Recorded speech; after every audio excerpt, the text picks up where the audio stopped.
in like 5 minutes. Thanks.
I'd like to call to order the Planning Commission meeting for the Town of Gilbert on December 3rd. Could I get a roll call? Chairman Joshua Ayler, Here. Vice Chairman Christopher Sipple, Commissioner David Blazer, Here. Commissioner Carl Bloomfield, Here. Commissioner David Cavaney, Here. Commissioner Jennifer Whitman, Here. Commissioner Brent Moody, Here. alternate Todd Hall. Here. Thank you. Moving on to item 4 is the approval of the agenda. Can I get a motion? Move to approve the agenda. Second. I have a motion to approve the agenda from Commissioner Cavaney, a second from Commissioner Whitman. Can I get a vote for All in favor? all in favor? Aye. Any opposed? Passes 7-0. Item number 5 is communications from citizens.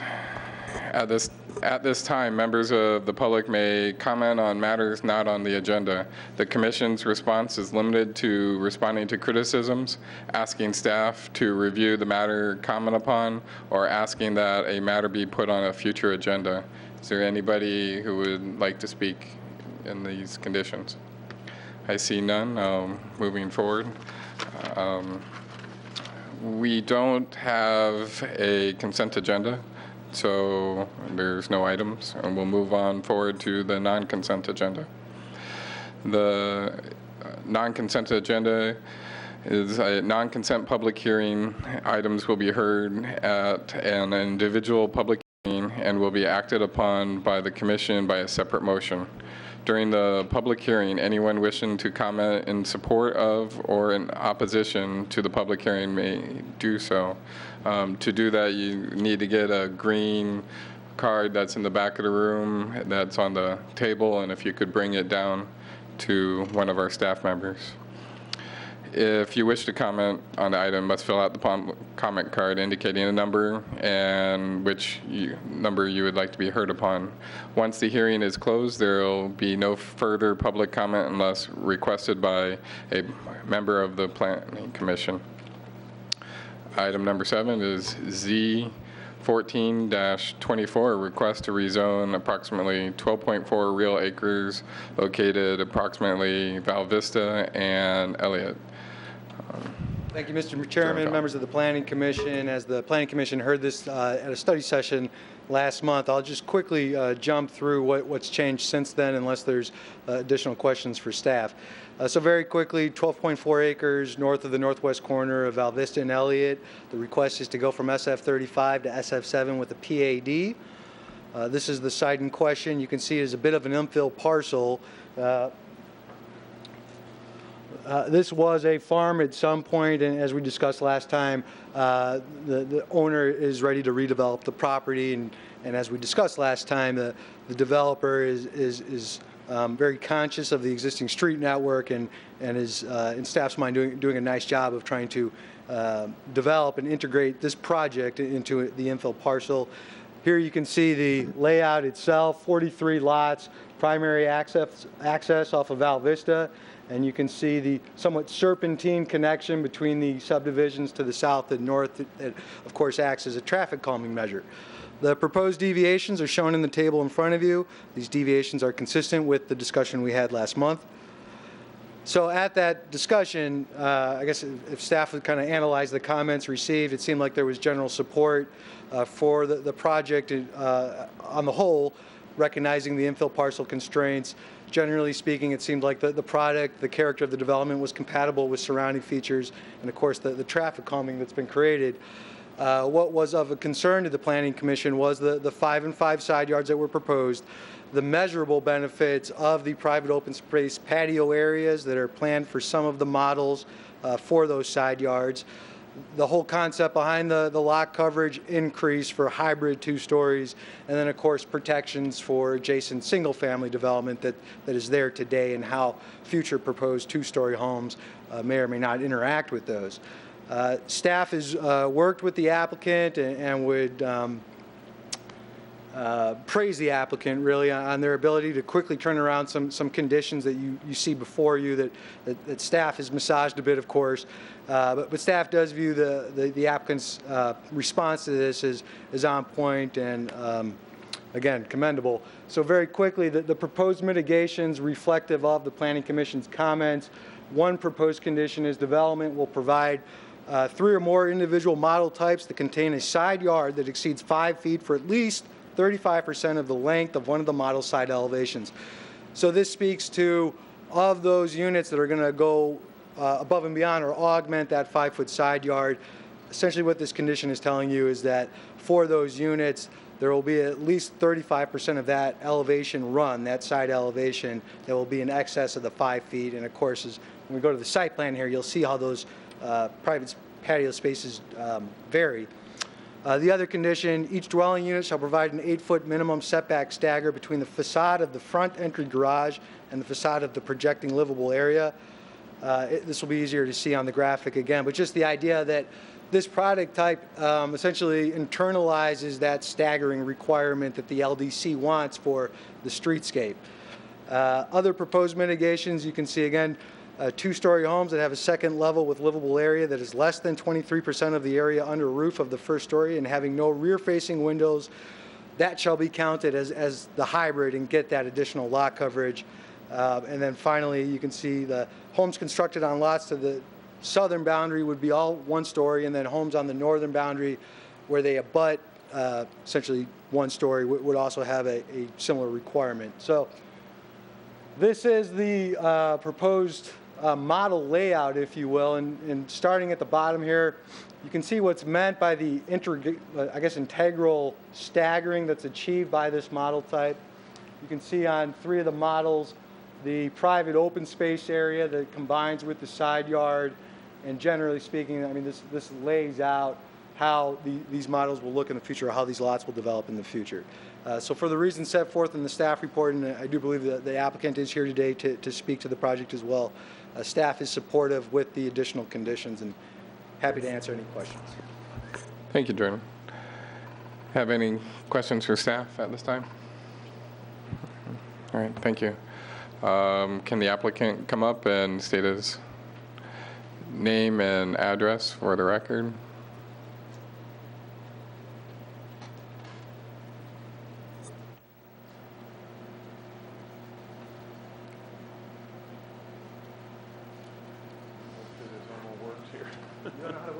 I'm just not sure. There we go. Good evening, Mr. Chairman, members of the commission. My name is Stephen Earl. I'm a Gilbert resident. My office is 3101 North Central Avenue in Phoenix. I'm here tonight on behalf of Brighton. Reed Porter, the regional president, is here with me tonight. We're here, as staff has indicated, on this small, oddly shaped infill parcel that only is 12.4 acres in size and will allow 43 homes on it.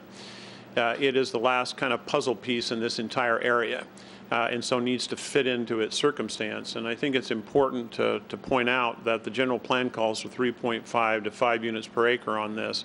And instead of trying to break the general plan and ask for more and more density because of all the difficulties with infill, they're asking for the minimum, 3.5 units per acre. Trying to fit into this property does create some challenges, and that's the reason for the PAD. I just wanted to show this illustration of the entryway into this project for a couple of reasons. One, you'll notice that there is a significant setback, and I'll show this later, off of Val Vista, in order to create this rather elaborate entryway feature that has both architectural features and extensive mature landscaping. That's to create a statement of quality so that as you come down Val Vista, instead of the current dirt, you're going to say, wow, this is really a terrific project, a move-up buyer. As staff has noted in their report, and by the way, we appreciate the fact that with the study session and with our meetings with staff and the neighborhood meeting, we've received a number of suggestions on how to make this project better. We've tried to incorporate almost all of them in what you're going to see tonight. This exhibit shows the project. Did I put it upside down? I think I did.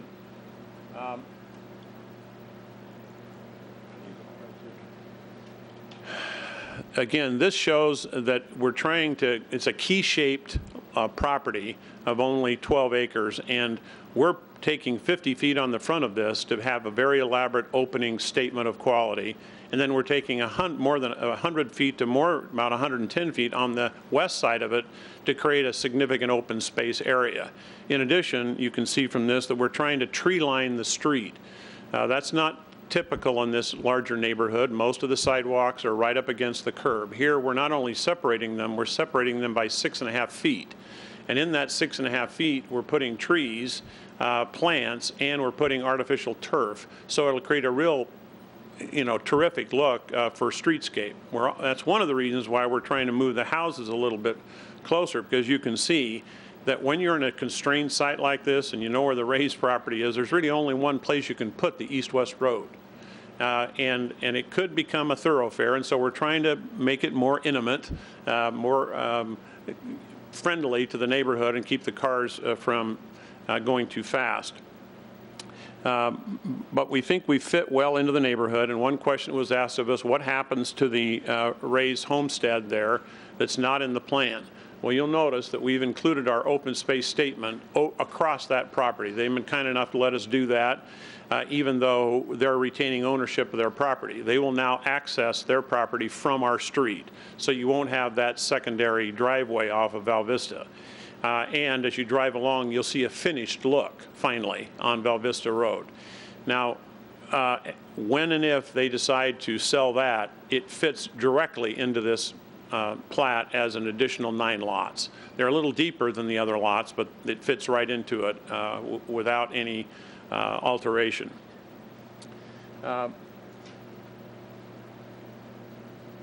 only show you this slide just to show you that, number one, it's a very unusually sized and shaped property, but it is in fact the last parcel to develop.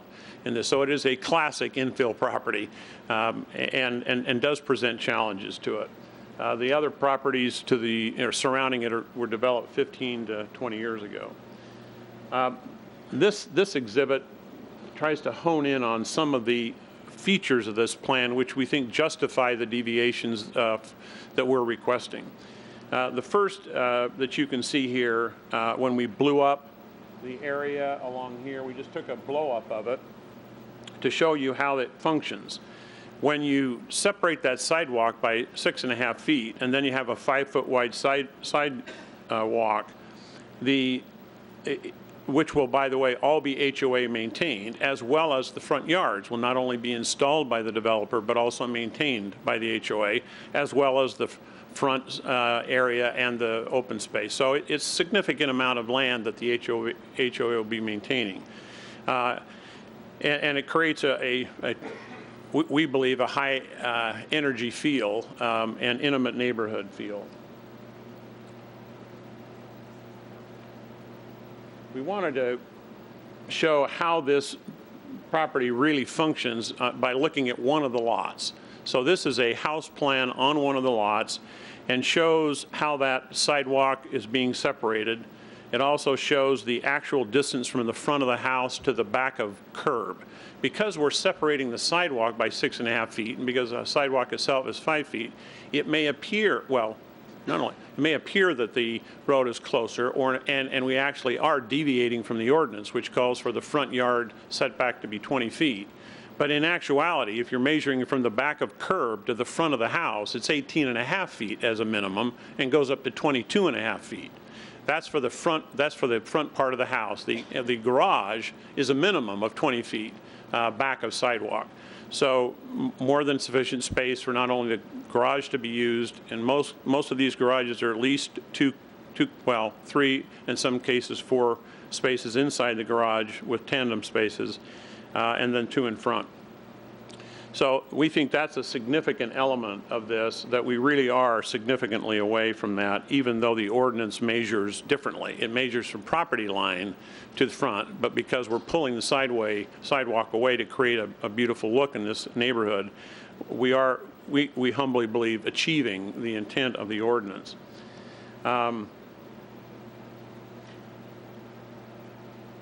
Just very briefly, in your package, you see some examples of our proposed models. There's 5 of them at this point. All of them have new architectural character to them. That's why we've introduced what we call the hybrid home, because it allows the project to have a lot of differentiation in the height of the house and create a lot of diversity, in which we believe creates a beautiful image. But that hybrid portion is only 18 to 22% of the total size of the house. So it's a minor element, but it does offer uniqueness. So we have a 1-story home, a couple of hybrid homes, and one 2-story element. That 2-story home will not be built on the edges of this project, either north or south. We are building the hybrid home.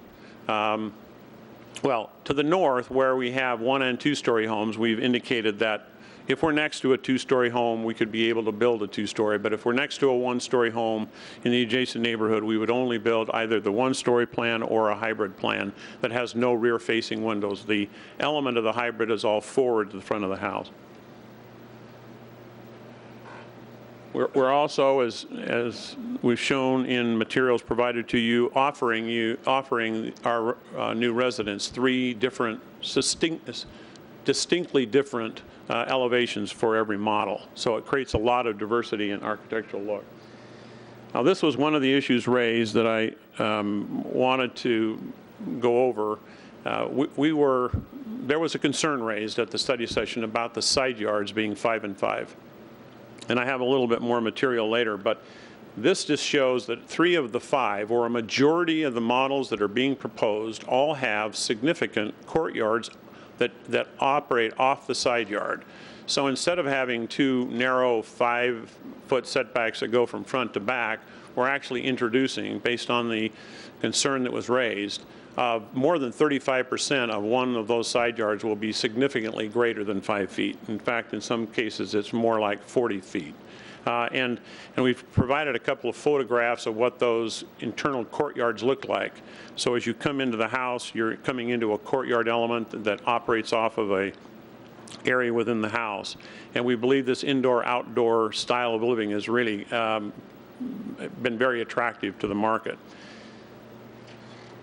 Another major feature of this project is the element in the backyard. This feature is what we call a wall of glass. It folds away into the wall, and you actually have an indoor-outdoor living space. And these are a couple of photographs of existing homes that we've built using this feature. Another one of the major features of this project, which we think justifies the deviations being requested, is these lots are 130 feet deep. R17 allows a home to be 100 feet deep. So we're starting at 130 feet. And because we're moving the house a little bit forward on the lot, it actually gives that rear yard the opportunity to be 34 to 44 feet in depth. That allows significant backyard amenities. And we have backyard amenity packages that we're offering our buyers if they wish us to do their backyards and their side yard. We will be doing all of their front yards, but we also have packages for the side and rear yards. Now, just a quick review of the deviations. One deviation is lot width. We're asking for the lot widths to be, the width of these lots to be 55 feet. That is very consistent with the lot widths in the area. To the west of us is 45 feet lot widths. To the north is an average of 58, and to the south is an average of 60. So it's not uncommon, especially in an infill site, the last one to develop, to utilize the 55. And as I explained earlier, we have a difficult site, and we're trying to make it look beautiful by creating a significant open space at the entry and a significant open space on the other side. So there is some offsetting value to going with the 55-foot wide homes. Now, This slide summarizes several of the things that I just mentioned to you. One is that the actual distance from the back of curb to the front of the closest portion of the house, as we've worked with you and with staff, is now 18.5 feet up to, I think this really should be 22.5. I think we made a mistake there, but it's 18.5 to 22.5. So the intent of the ordinance is met by having a 20-foot setback here, even though this is a back of curb to front of house. And in the backyard, you can see that we're having extensive backyards.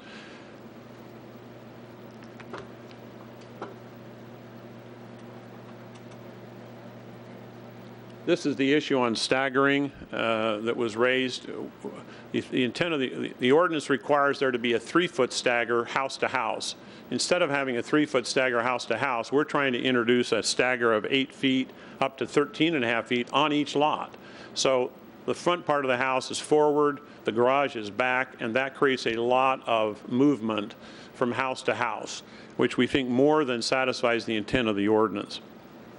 And the courtyards that are shown on this plan as well to show are what we believe is a significant offset for the 5 and 5-foot setbacks that we're requesting.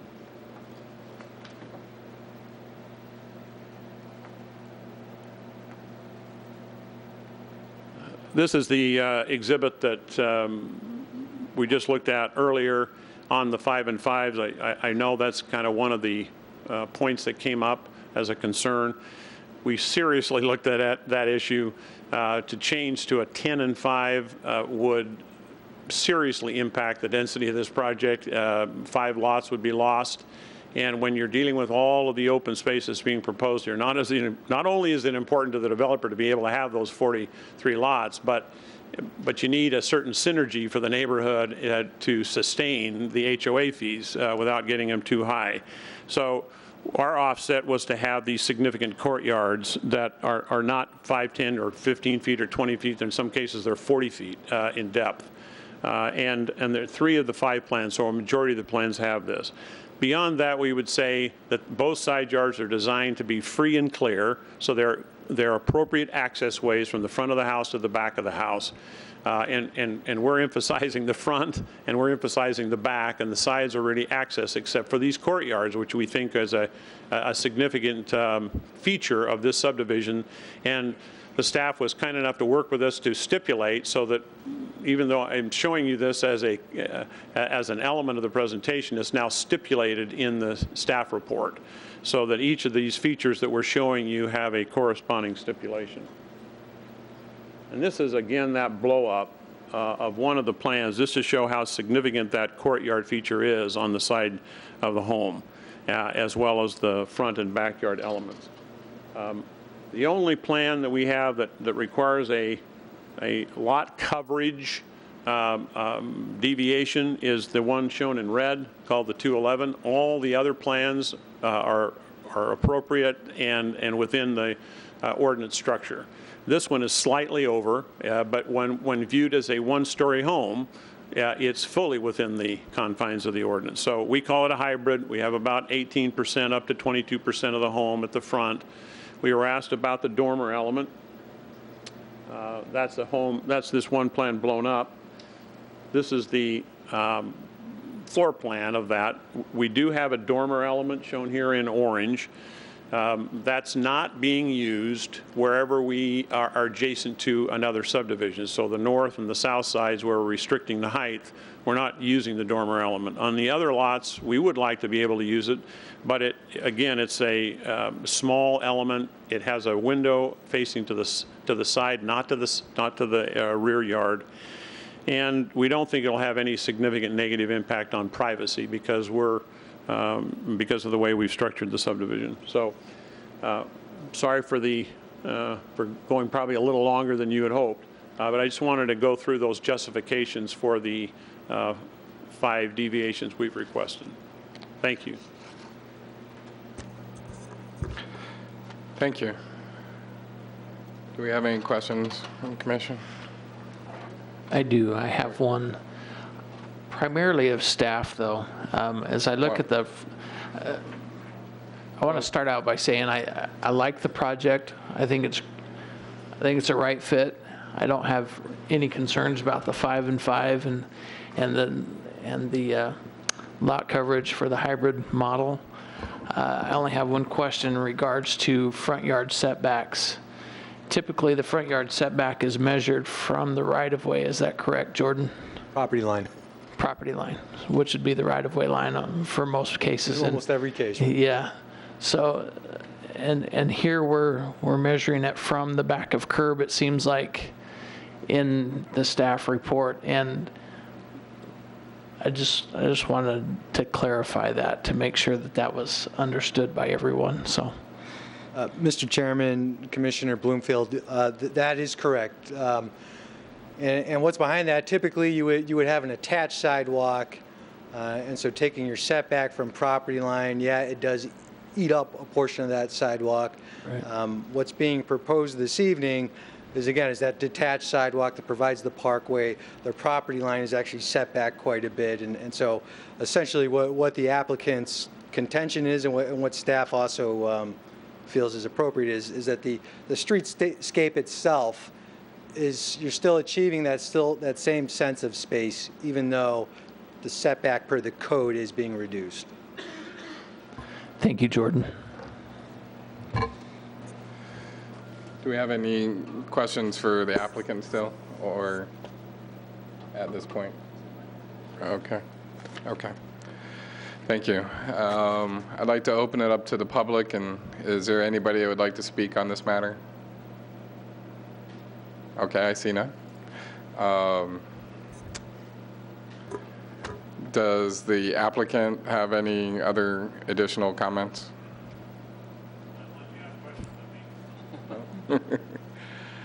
Okay. So does staff have any comments? Other than any questions from the Planning Commission, staff recommends approval as contained in the staff report. Okay, thanks. I'd like to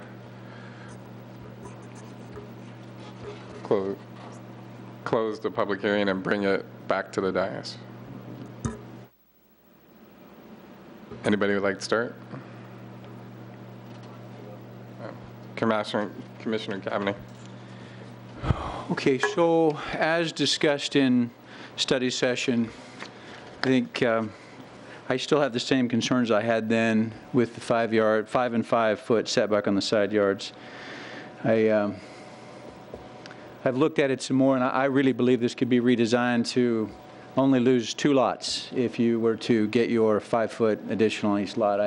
I just don't see a compelling reason for the deviation other than, and I've been looking at all the dimensions here, I do realize that you are providing additional depth in your lots, and I'm sure that's just the configuration of what you were given, and that is compelling to me. I believe your average of 129 per lot typically based on the dimensions in the packet, and that is more than code requires by about 29 feet. So you're giving more distance. The only concern I really have is I really like how you're increasing the backyards. I think that is a nice feature, a nice component. I just think getting there is going to get really hard if you've got 2 5-foot side yards. They tend to get cluttered, they tend to get busy, and they tend to get narrow. And I think you lose the appeal when you narrow them in so tight. So I know that the parcels north and south are 5 and 5, and those were built 15 years ago or so, and at that time it was right. Now the code is not that. It is 5 and 10 minimum for this zoning. So I really struggle with that component. I don't have any trouble with the setbacks. I think that's fine. You're still keeping 20 feet from back of walk to the main house. I don't have any problem with the second-story hybrid situation. I think that is fine. I don't have any problems with any of your other issues, just that side yard setback. And at this point, I'm in a position where I would recommend stipulating that. So that's it. What was your stipulation? That it be 5 and 10. That be the only that'd be the deviation only. not approved. Yeah. Okay. Have any other comments? Commissioner Muti? Yeah, I found that most of the solutions were very creative. I think it's a unique development. I think it addresses some of the unique challenges that the infill presents. And consistent with the last meeting as well, I'm okay with the 5 and 5. Commissioner Whitman? I keep wanting to say Whitfield because we had that case. That's my issue right now. So Commissioner Whitman. Whatever. Commissioner W. Yes. Works. For me in particular, I think, given the fact that it's an infill piece, it's an irregularly shaped lot or parcel, makes it a little more difficult to develop on these types of sites. Not only visibility is a concern for new development, but just overall trying to sandwich in a lot like or a parcel like this and develop it appropriately gets a little difficult. And I think the developer's done a great job at designing it in such a manner that provides some unique opportunities for this development, in addition to having, it seems like, some great product that they're proposing in this area, which I think will really benefit the area. I think that the deviations that are proposed, while I don't generally support them, I think the developer has gone above and beyond to justify them with the increased lot depth, some of the design characteristics that they've implemented, and some of the additional items. So for me, I'd be in favor of this application. Thank you. Any other commissioners? Okay. My viewpoint on it is, looking at the design, I really appreciate the separated sidewalk and the boulevards that are created. I think having vegetation on both sides of a sidewalk really help a design standard, and having the public really want to use them when you're walking in a traditional sidewalk that is up against cars and maybe a few bushes, but I think you're going to create a good general boulevard here. So the front setbacks, I have no problem, and I guess it gets to the only deviation I'm talking about is the 5 and 5. I really think the open courtyards on the sides really help that declutterization on the side yards. My worry is getting too many of the plans, because there are 2 out of the 5 that are straight 5 and 5. They're traditional. I'd really would like to see keeping that deviation of product, so they're limited situations where you have those 2 stacked up against each other. Because the open courtyards, that's 38%, but when you add the extra length of the property, if you were really looking at this as a standard 60 by 100 lot, you're really adding more to that percentage. So the extra depth that's given to these lots really will give less clutter on the sides and won't feel as tight, because the length is there for more separation. I would have a lot more problem with it if we were looking at going to 95 and 5 on 5. I mean, that would become a very tight site. So overall, with the design, I think the developer has done a good job with the community as a whole, and I would be in favor of this product going through. So with that, do we have a motion? Chairman, if I may. For the reasons set forth in the staff report, I move to recommend approval to the Town Council for approval of Z1424 as requested, subject to the conditions listed in the staff report. Second. I have a motion from Commissioner Bloomfield and a second by Commissioner Muti. All in favor? Aye. Aye. Any opposed? Passes 7-0.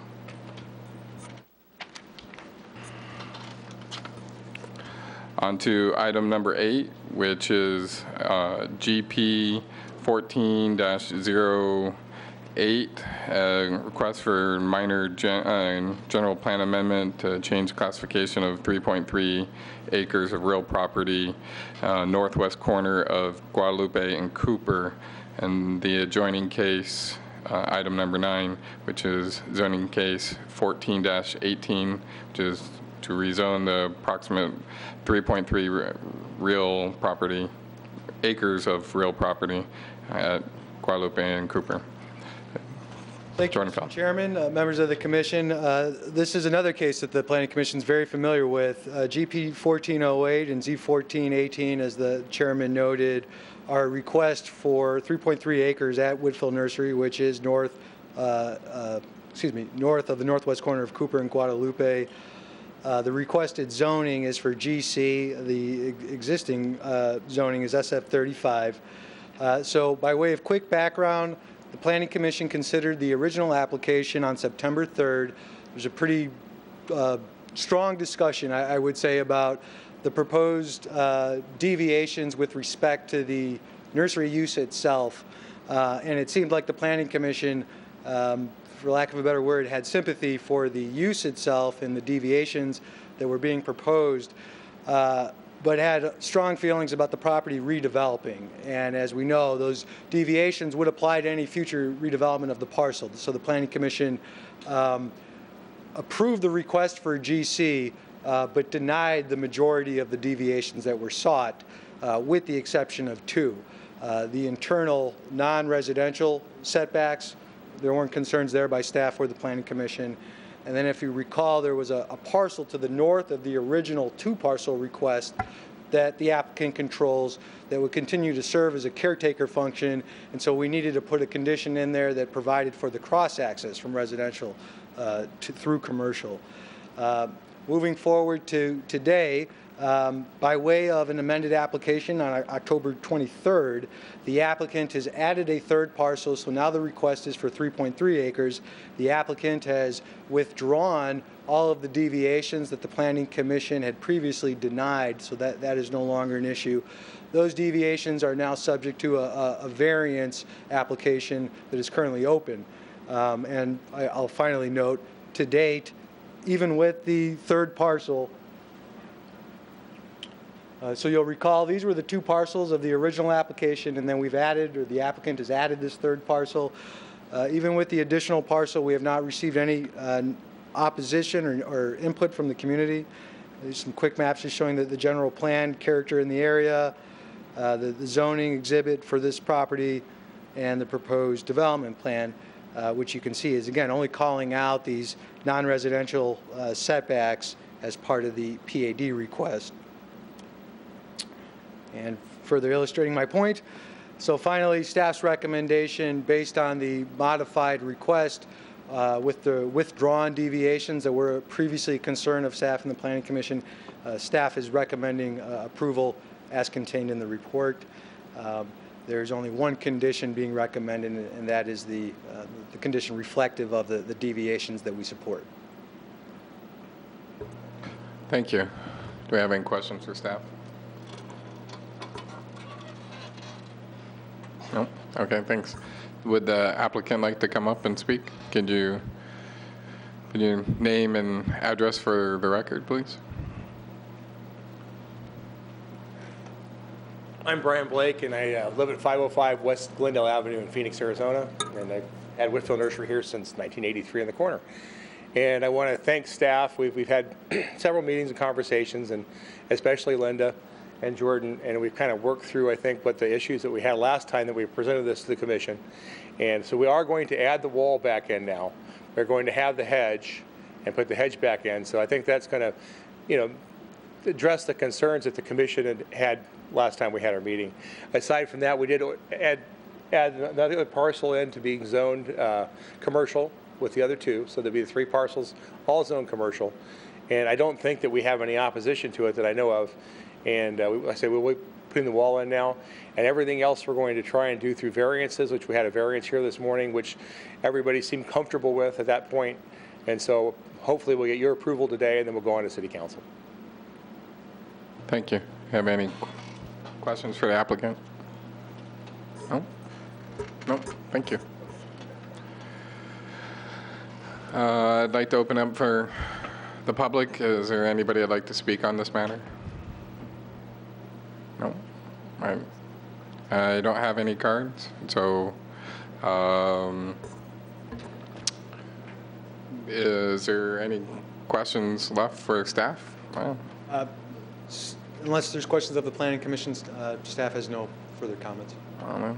Seems easy enough. Let's close the hearing and bring it back to the dais. Anybody like to start? Commissioner Cavaney. I'm prepared to make a motion if there's no other comment. Okay, so I move to recommend to Town Council approval of GP 1408, a minor general plan amendment, and for the reasons set forth in the staff report, move to recommend approval to the Town Council for Z 14-18 as requested, subject to the conditions listed in the staff report. Second.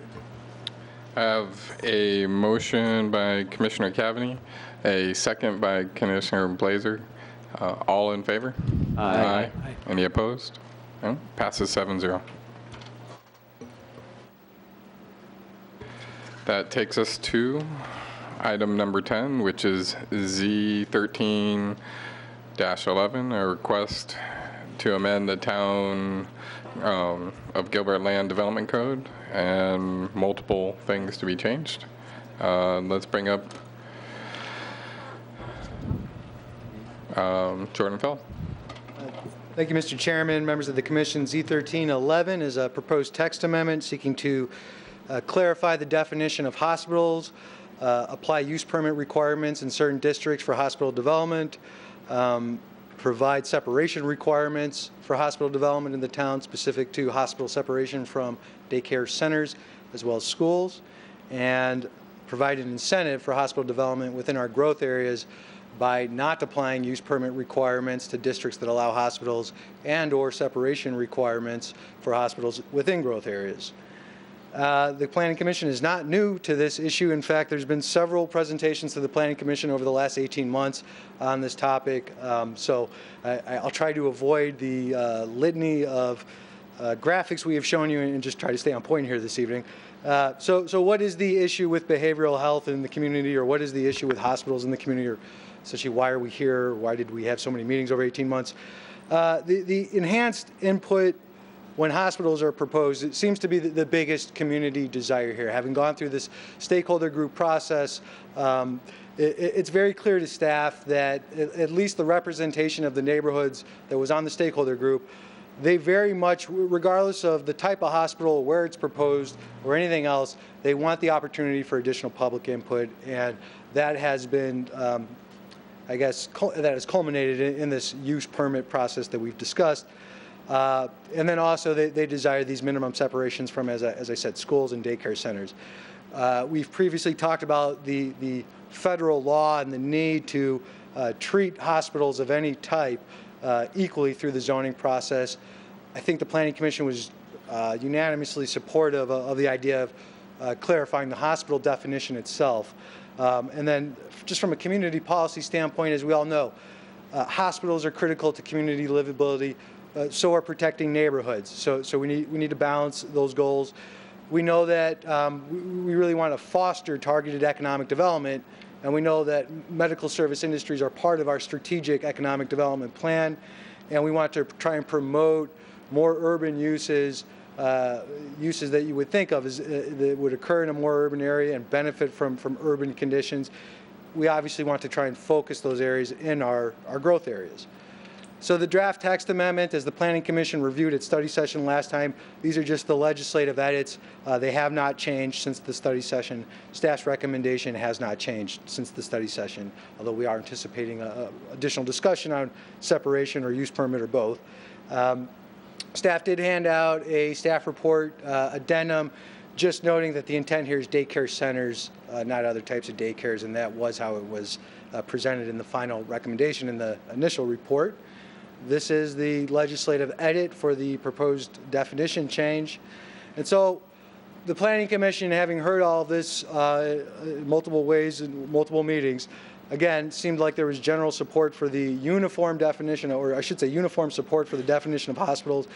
But again, some concern over, are we over-regulating? There seemed to be more commentary towards, we don't know if we want this kind of separation, or we're not necessarily sure we would like to require a use permit in every case.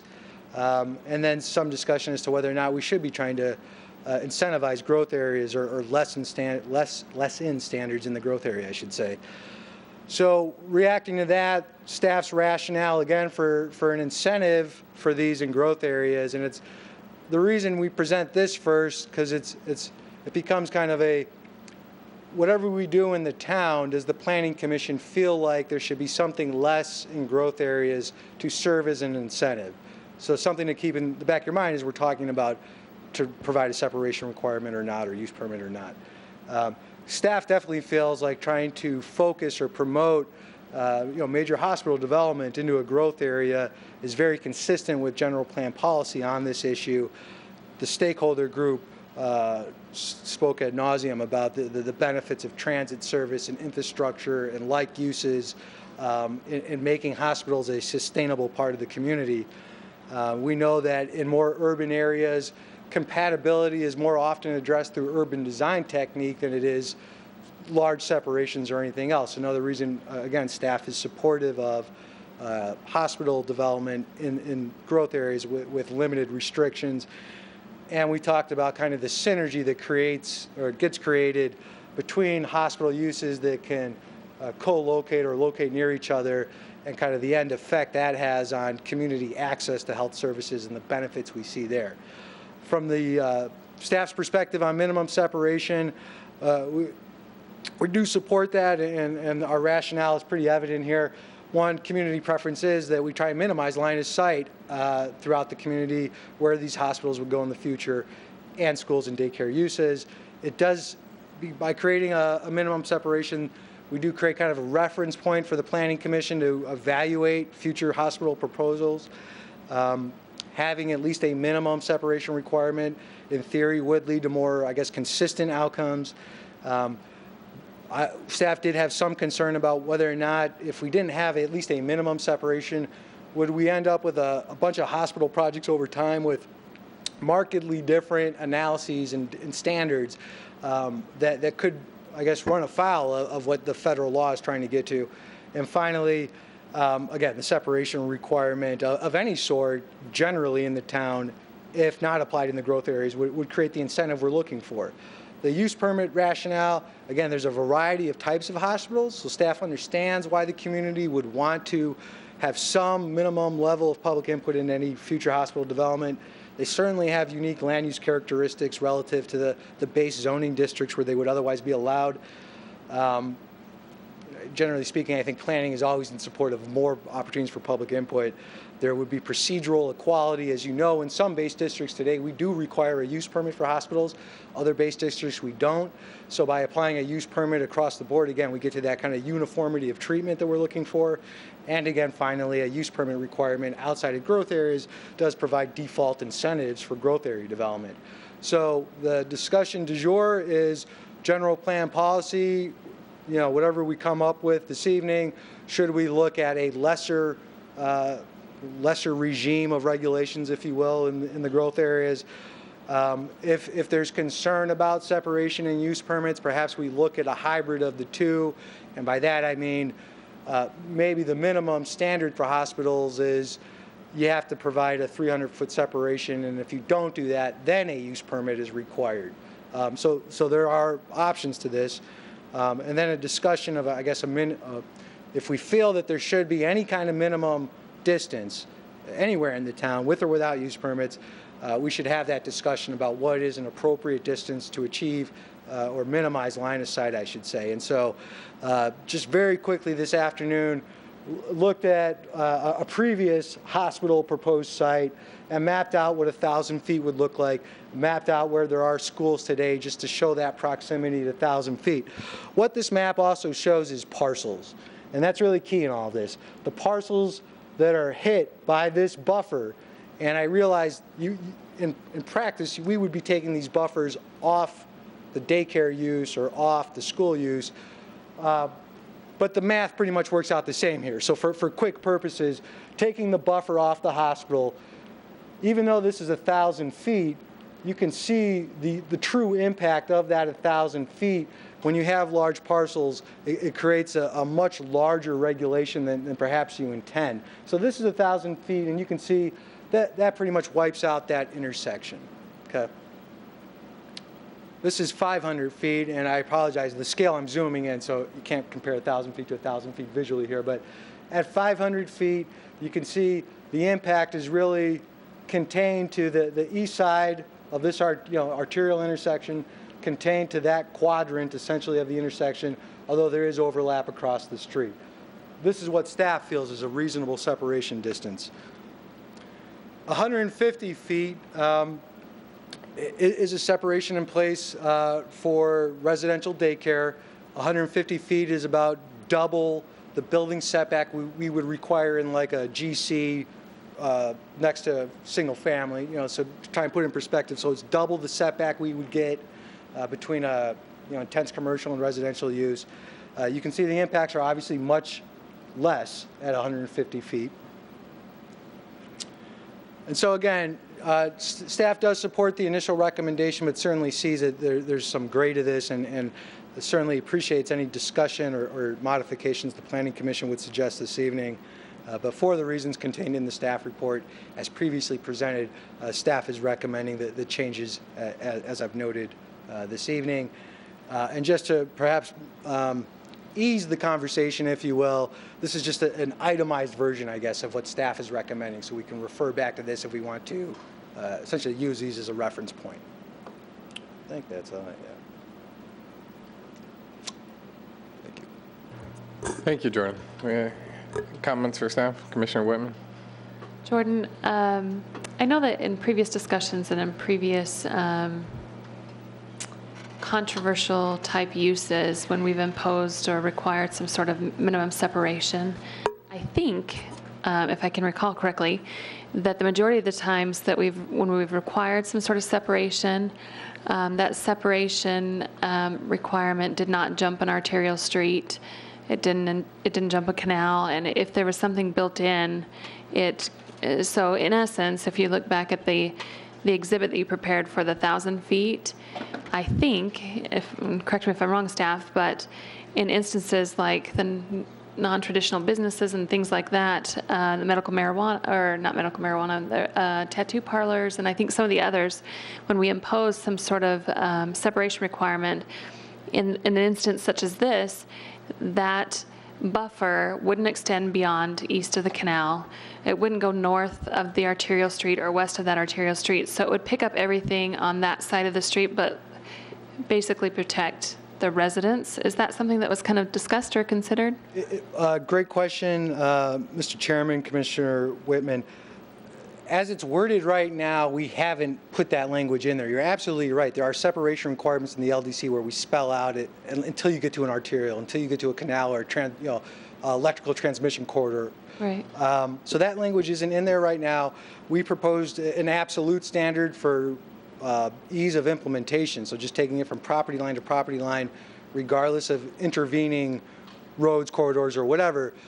But if the Planning Commission is maybe not looking at 1,000 feet, but looking at the 500 feet and saying it probably shouldn't really need to go across an arterial, that is language that is in the LDC that we can easily grab and stick into this text amendment if that's the desire. I'm just not sure that's the intent of what we're trying to prohibit here. I mean, I could be wrong. I'm just speaking for myself. But and also, is the measurement from building to building, or is it property line to property line? Another great question. So we specifically worded it to be property line to property line, keeping in mind that hospitals may locate on very large parcels, and so there's a lot of variability to this, and it's probably not the most efficient solution every time, but it is the most consistent way to enforce the standard. Is that the way it's been enforced for other types of uses? Because I think the other types of uses were building to building. We have Okay. both. You have both. Because I guess in my mind, when I was thinking of these separation requirements, I was thinking of them in comparison to what we had done most recently with other types of uses. And so I was thinking that if there was a separation requirement, that it would implement or include some sort of language, limiting language like we had in the other instances, and then also the measurement would be from building to building, which I think would reduce the impact a little bit, but still protect the neighbors. But that's just my 2 cents. Thank you. Any other questions for staff? Commissioner Cavaney? So George, just help me understand, what is the exact definition of a growth area, and when does it stop being a growth area?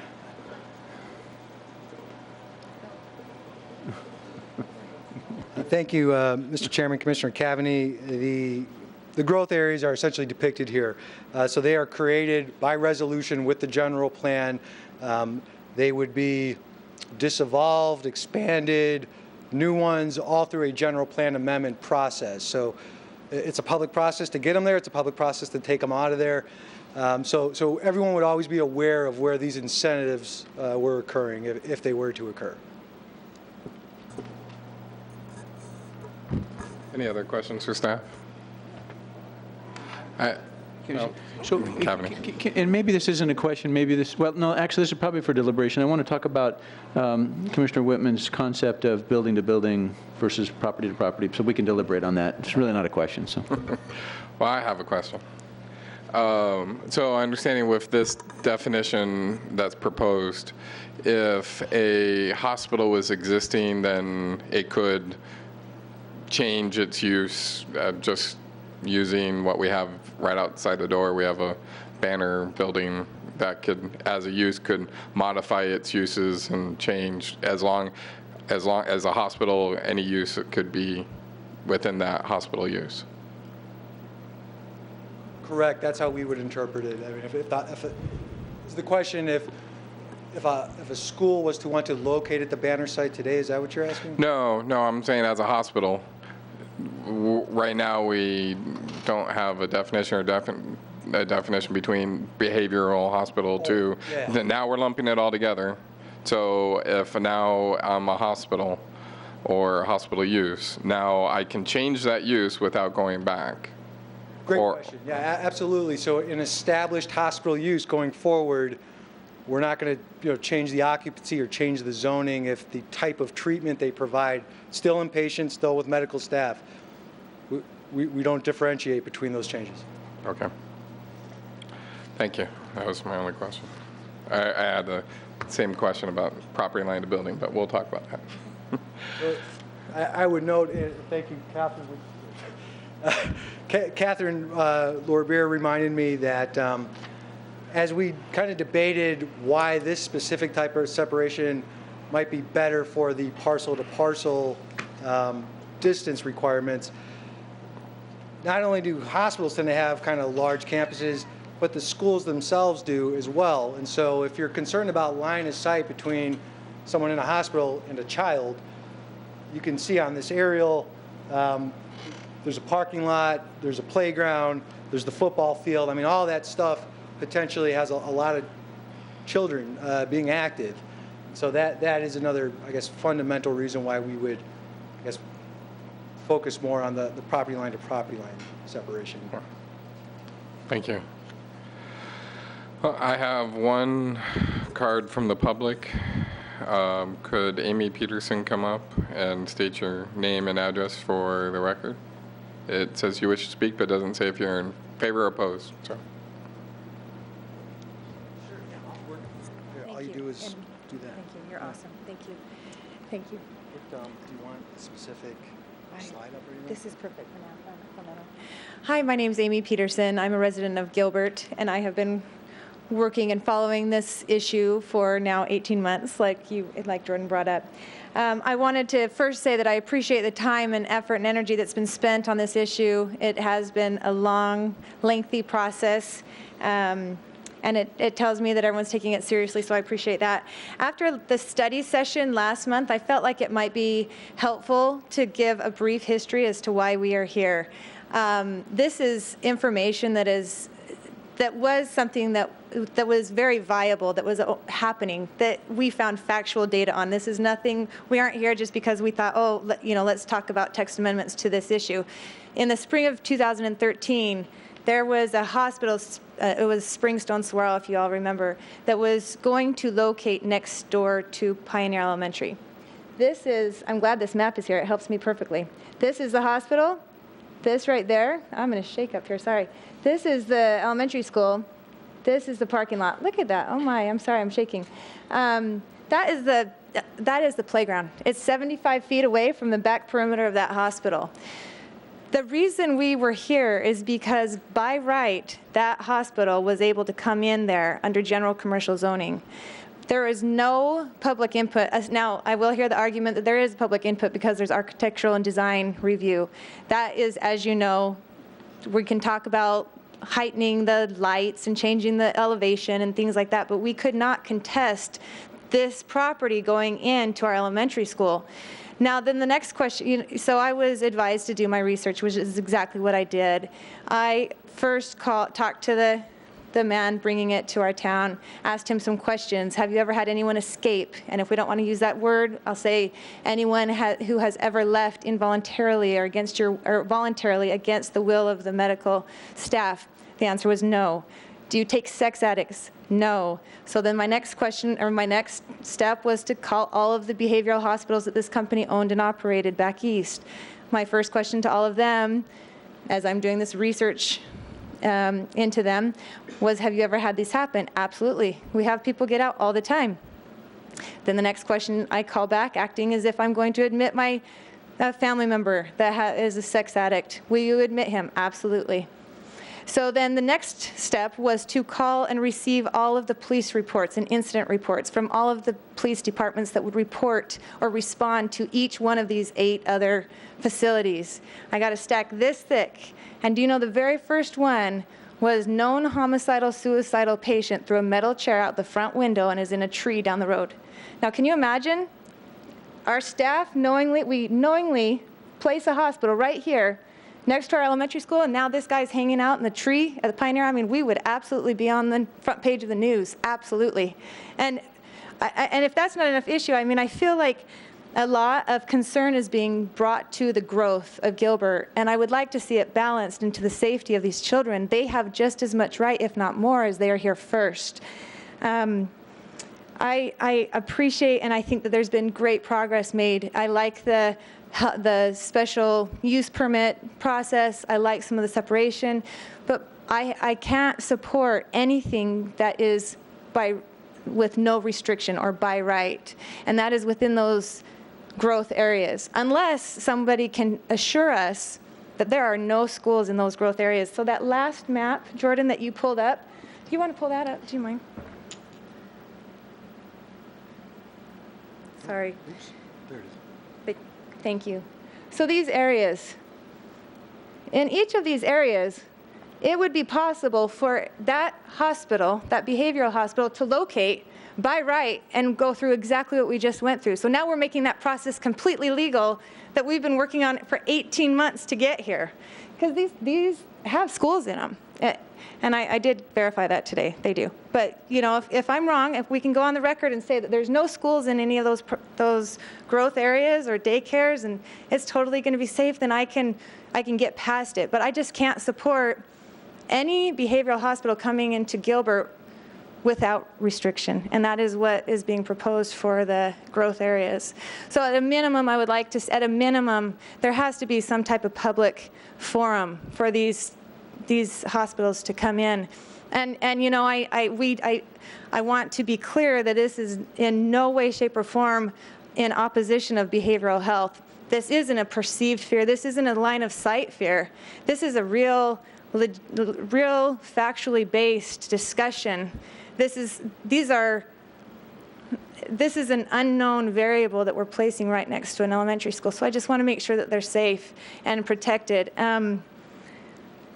I think that's just about all I have to say. I don't know if anyone has any questions. Like I said, I was the one who, I was just lucky enough to see the yellow sign that was up, and I knew the landowners and talked to them and found out, and it just sent me on this process. And here I was the one to notify the town council and the mayor that this sensitive issue is going on. So I just don't think that we need to put ourselves in that situation again where by right someone could come in and do that.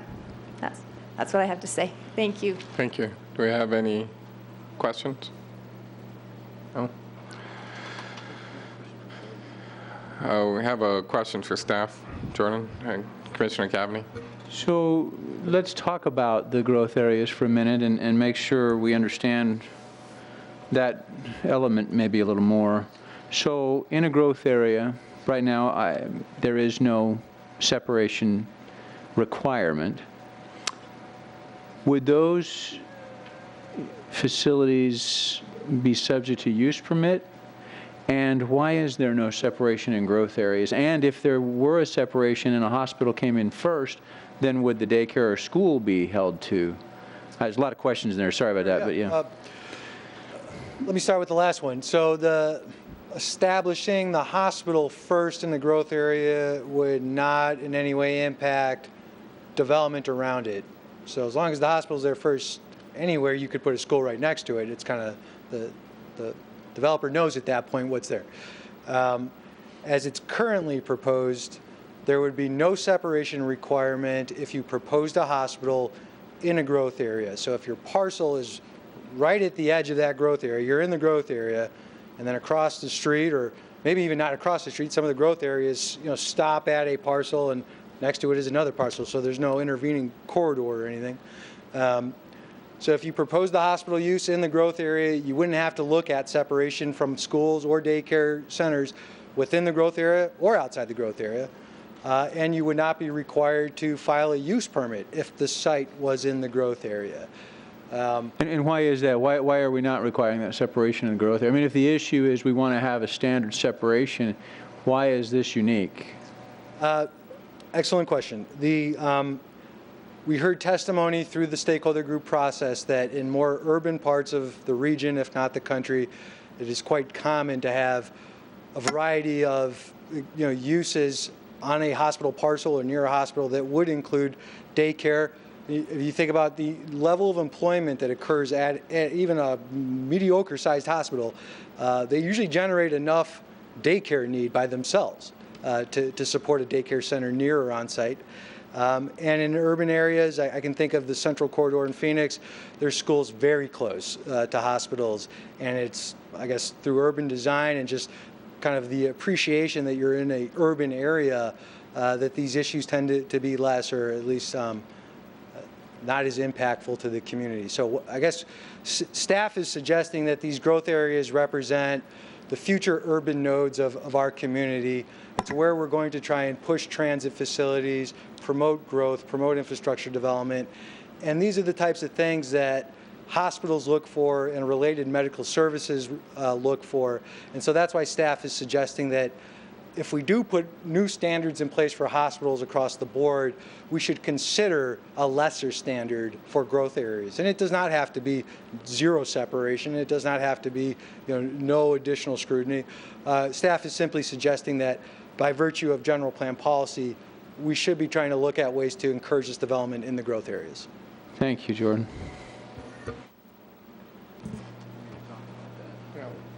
Any other questions for staff? I have a question on the separation. I'm almost sure, and just clarification. In none of the separations from school and daycare, not from facility to facility, like we have for other establishments like tattoo parlors and cash stations. This is just from hospital to daycare or school, not hospital to hospital. That is correct. Okay. Is there anybody else that would like to speak? Okay. Chairman, I have one question of staff. I lost you over there. Thank you, Commissioner Bloom. Jordan, just a thought. In a special use permit case, what's the notification requirement for distance around that parcel? Does it vary for different uses? It would be 300 feet for this. 300 feet. What would be the possibility? I mean, because last month's study session, we talked a little bit about the stakeholder group's concern is, and Amy brought it up tonight, is not so much a separation as what's the use, and is it appropriate right next door? And so Commissioner Blazer agreed that, or presented the idea that maybe we don't want to have a separation requirement because a developer might come in and have really a use that is not, that we wouldn't desire to be there. And they would say, look, I meet your separation requirement. By right, I should be able to put this in there. So if we reduce that and just put it all into a special use permit, even in the high-growth areas. But we increased the notification requirement. Instead of 300 feet, make it 1,000 feet, so that it gets the schools and the people around it, so that we get more public input. Is that a possibility? So that we don't have that condition of, hey, I meet all of your requirements, I should be able to put this in here. But we get the public coming in and they feel the pressure from the public's input. That seems like a good, or at least an alternative to think about. No, those are very good options, Commissioner Bloomfield. Again, thanks to my boss, the HOA notification is 1,000 feet, so that's important to point out. In theory, yes, we could apply a unique mailing notification requirement to hospital use permits. We would change the land development code to reflect that, so it's clear, but that is definitely a possibility. And on your comments, there does seem to be this, I guess, notion that public input is favored over minimum separation. I think, that seems to be kind of the general sentiment, at least I picked up. So.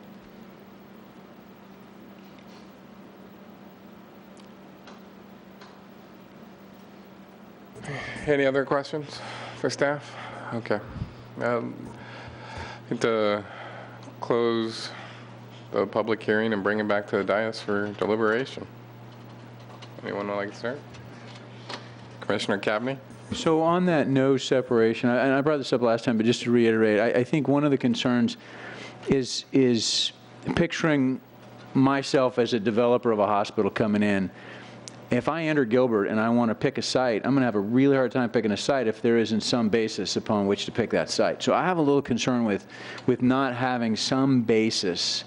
And I certainly understand the point, but I think maybe we have the basis with the use permit for every case, so that we still get to discuss it, but it helps the developer understand this is kind of the typical scrutiny. You may have a unique scrutiny because of the site, and we're going to have the right to talk about that in a use permit situation.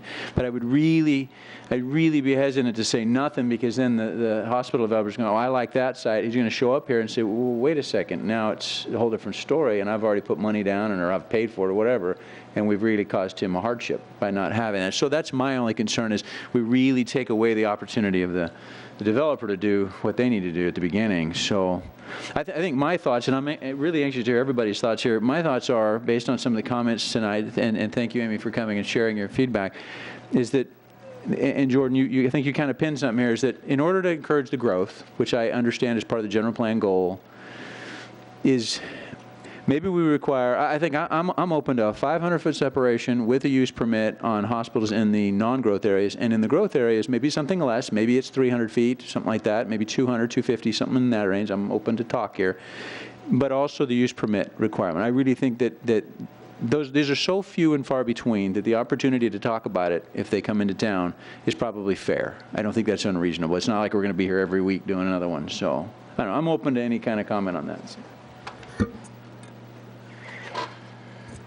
Anybody else like to give some input on it? Commissioner Muti? Last time I was leaning towards the no defined separation and having it more of a public hearing, but having heard Commissioner Cavney's arguments and thought process, I'm back to preferring the 500-foot minimum along with the use permit. I think the ambiguity of not having any separation does create probably more problems. What do you think about in the growth areas? I guess I was wanting to get a little more? I probably want more detail. I'd want to see a map to understand what the real impacts are. What are we really impacting by discussing that? I mean, I see the growth areas there. Maybe this will show it. There we go. Okay. Commissioner Blazer? Jordan, do you have the map with the growth areas and the schools and daycares? Is that it?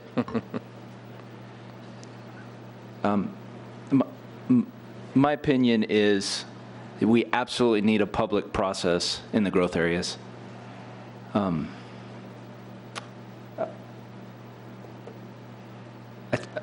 I could probably support a separation. I'm a little hesitant only because I think that can be counterproductive. I think what we're aiming for here is a public process, and I think we need a public process across the board. So conditional use permit throughout the town.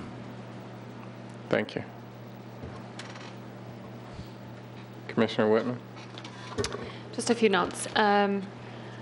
First, I'm certainly in favor of the use permit process for all sites in growth areas or not. I also support the separation requirements for them as well. Right now, I don't see any real need to not require separation requirements in the growth areas. And again, we're talking about Gilbert here, so the growth areas and comparing them to major cities, Gilbert is very, very different. Gilbert is a bedroom community. I know that we're trying to build it up, but it's never going to be, well, in the next 15, 20 years, I don't want to say never, next 15, 20 years, it's not going to be comparable to other major municipalities. With that in mind, I think that it deserves to be looked at a little differently. I also like the idea that was proposed about increasing notification area boundaries. In particular, I know that HOAs are notified within 1,000 feet, but thinking about the process a little bit, by the time you notify, your notices have to go out 3 weeks in advance of the hearing. So it takes a couple of days, maybe a week for the HOA to finally get it. And then for them to actually get word out to the residents within that community, I mean, you're never going to make it before the hearing. And so I think that you actually have to notify those residents because the HOA shouldn't be held accountable for notifying that many people prior to a public hearing. So I like the thought and the idea of increasing that boundary. And just to clarify, increase the boundary by which they actually have to do direct mailing to. Correct. Correct. Because the standard is 300 feet right now, right? So I think it needs to be substantially more than that. Thank you. We have other comment? Commissioner Hall? I've just got one question. When you send out, this may be a dumb question, I don't know, but when you send out notice to a school, who gets that? Yeah, great question. Some school districts actually employ a planner, believe it or not. But no, it would go to generally the administration office, whether it's their real estate person or the assistant principal or superintendent or whatever. That's who's getting it first typically. Okay, so if a hospital wants to go in near a school or whatever, and it's within the notification area, then the superintendent gets it or whoever, and then it's up to them to disseminate it to all the parents, or I mean, how would the parents even know if it's happening? Yeah, great question.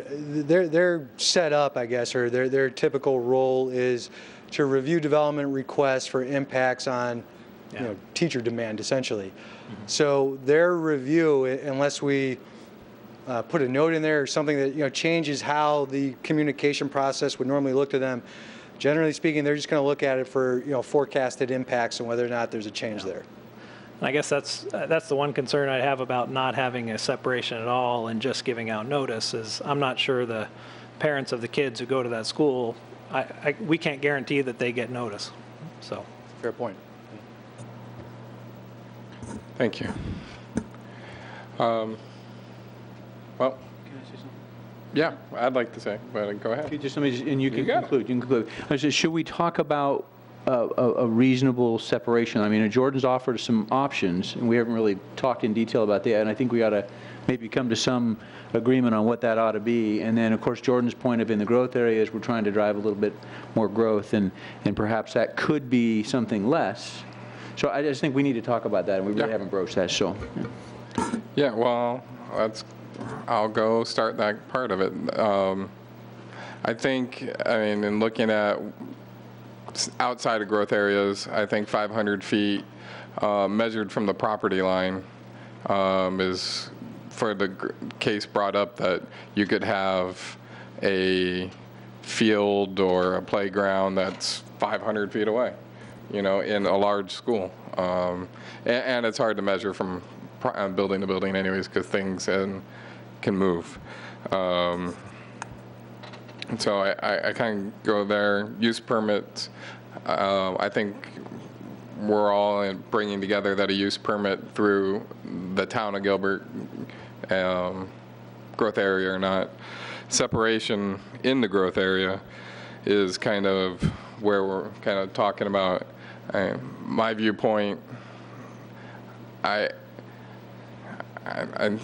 guess my viewpoint is having the use permit, but no separation in the growth area.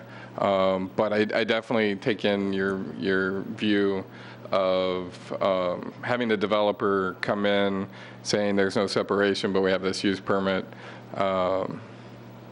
So they start going down a road where they start spending money without knowing what they're dealing with.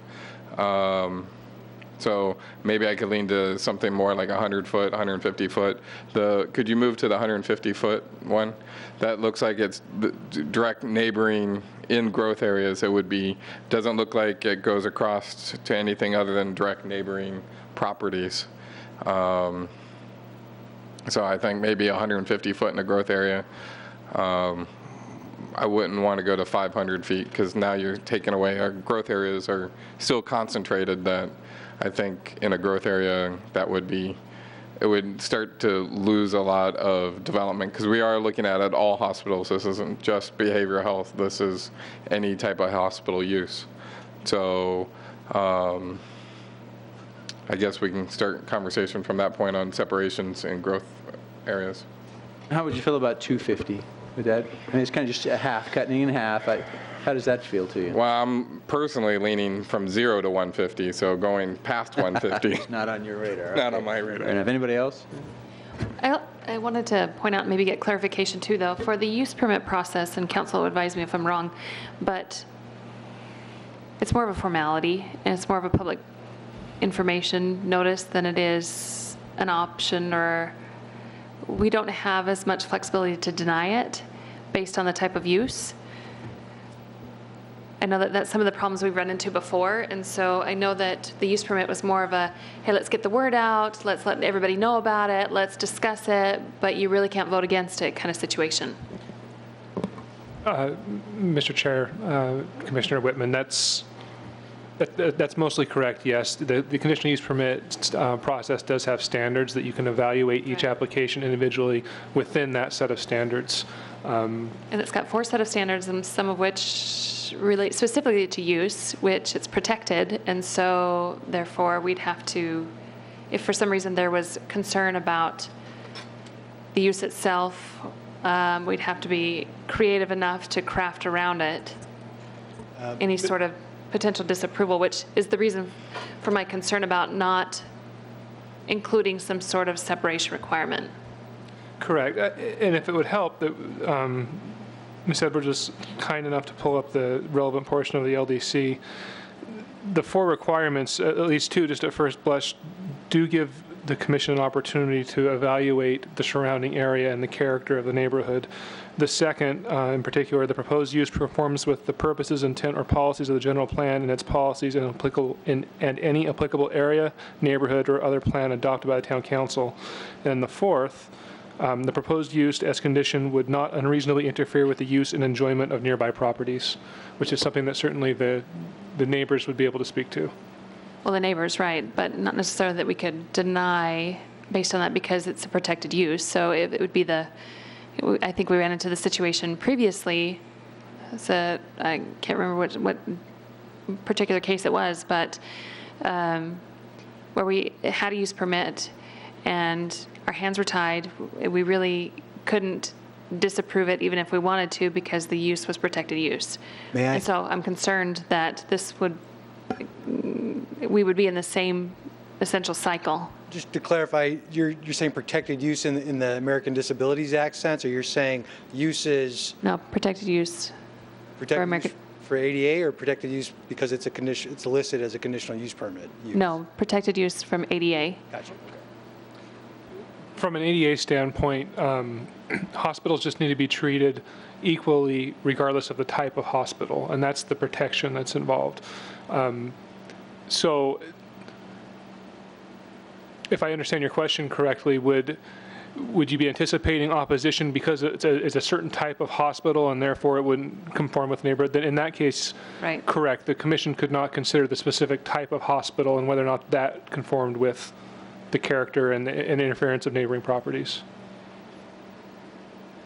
Okay. Does that answer your question? It does. Okay. No, not for you? No, I was, Oh, public wanted to have a comment, but we're closed. yeah, right sorry. now. We're closed right now. So I guess that's my concern, just to kind of identify it a little bit more, is that when one were to bring forward a hospital, we'd have to be very careful when we reviewed it and either approved or denied it about how it did or did not meet the 4 standards. And so in some respects, I feel that for me personally, I want to make sure that there is an appropriate buffer. Mr. Chair, Commissioner Whitman, thank you. And just to clarify, and I believe this is what you just said, but maybe to say it in a different way, when you, More clear. I don't make any promises. When you consider the impacts of the hospital or the proposed hospital, the impacts you consider would have to be General impacts that nature. would come from all hospitals and not General just from the nature. specific, correct, general. That's what I was trying to say. We have to be very careful about how we review, discuss, and approve or deny a case using a use permit. I'm glad you brought that up because I didn't look at it that way. Because we did have a case, and I can't remember it either, but we have to look at, Sober homes, yeah. that's what it was. So I wasn't on the commission at the time this other hospital was brought forward. So what stopped that one? I mean, it had a right to be there, right? That's what I I don't hear. think anything stopped it. I don't know. What made it go away? Community opposition, they Yeah. willingly withdrew the application. So that's, I guess that's the main benefit we'd get from a conditional use permit process, right? is Notification. The public could have an opportunity to weigh in, and if the developer was moved by that, I guess they could withdraw. We again have. Could withdraw if they Yeah. chose to. I mean, a great point that you're making, though, that there are some limitations of what we can do with the issue. It's not just a yes or no because we like it or don't like it, Yeah, right? Right. We can't review it in the same context that we review other cases with a use permit.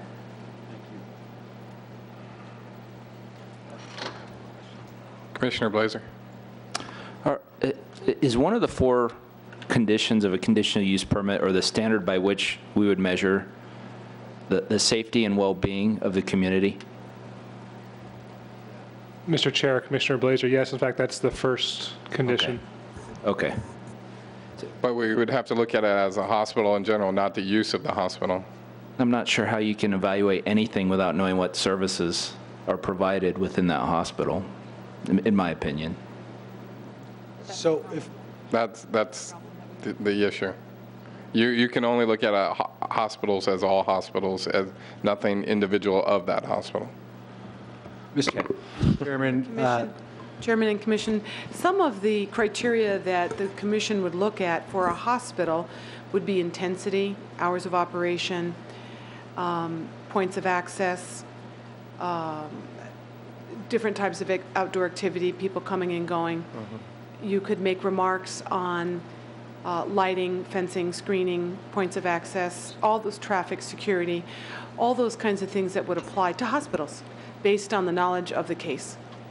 and if I could add to that, almost by design, state statute provides this use permit process for performance standards.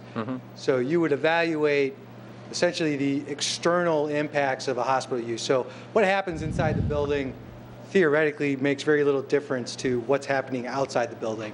Whatever performance standards a hospital would need, whether it's they have weird noise issues, they have weird glare, they have, whatever it is, those performance issues are really intended to be reviewed and addressed through the use permit process. So it does, in some ways, speak very much to the issues the Planning Commission is talking about right now, except for you couldn't make that finding that it was a specific type of hospital therefore, we felt it had this kind of glare or this kind of, noise issue.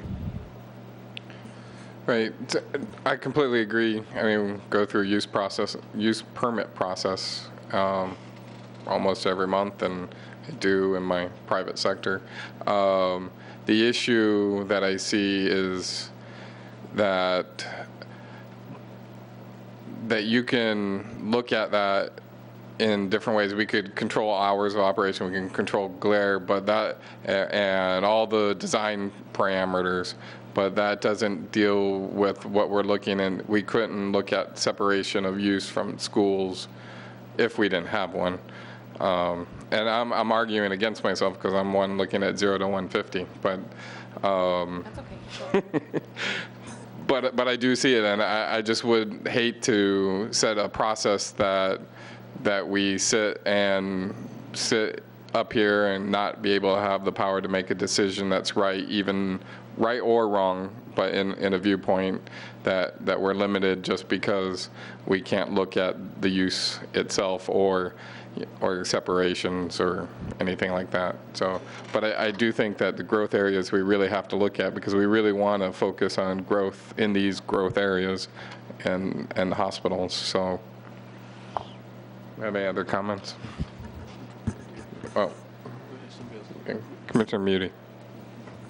So hearing the arguments, my current line of thought, and seeing the map with the growth areas, it showed a lot of schools and daycare centers on the periphery of those growth areas. So if you had a lesser separation standard within the growth areas, it seems like you could potentially be on that perimeter and impact that school or daycare center in a way that the other code's intended to try and prevent. And so having seen that map and hearing some of the arguments, it takes me down the path of thinking that it should be 500 feet for both conditions.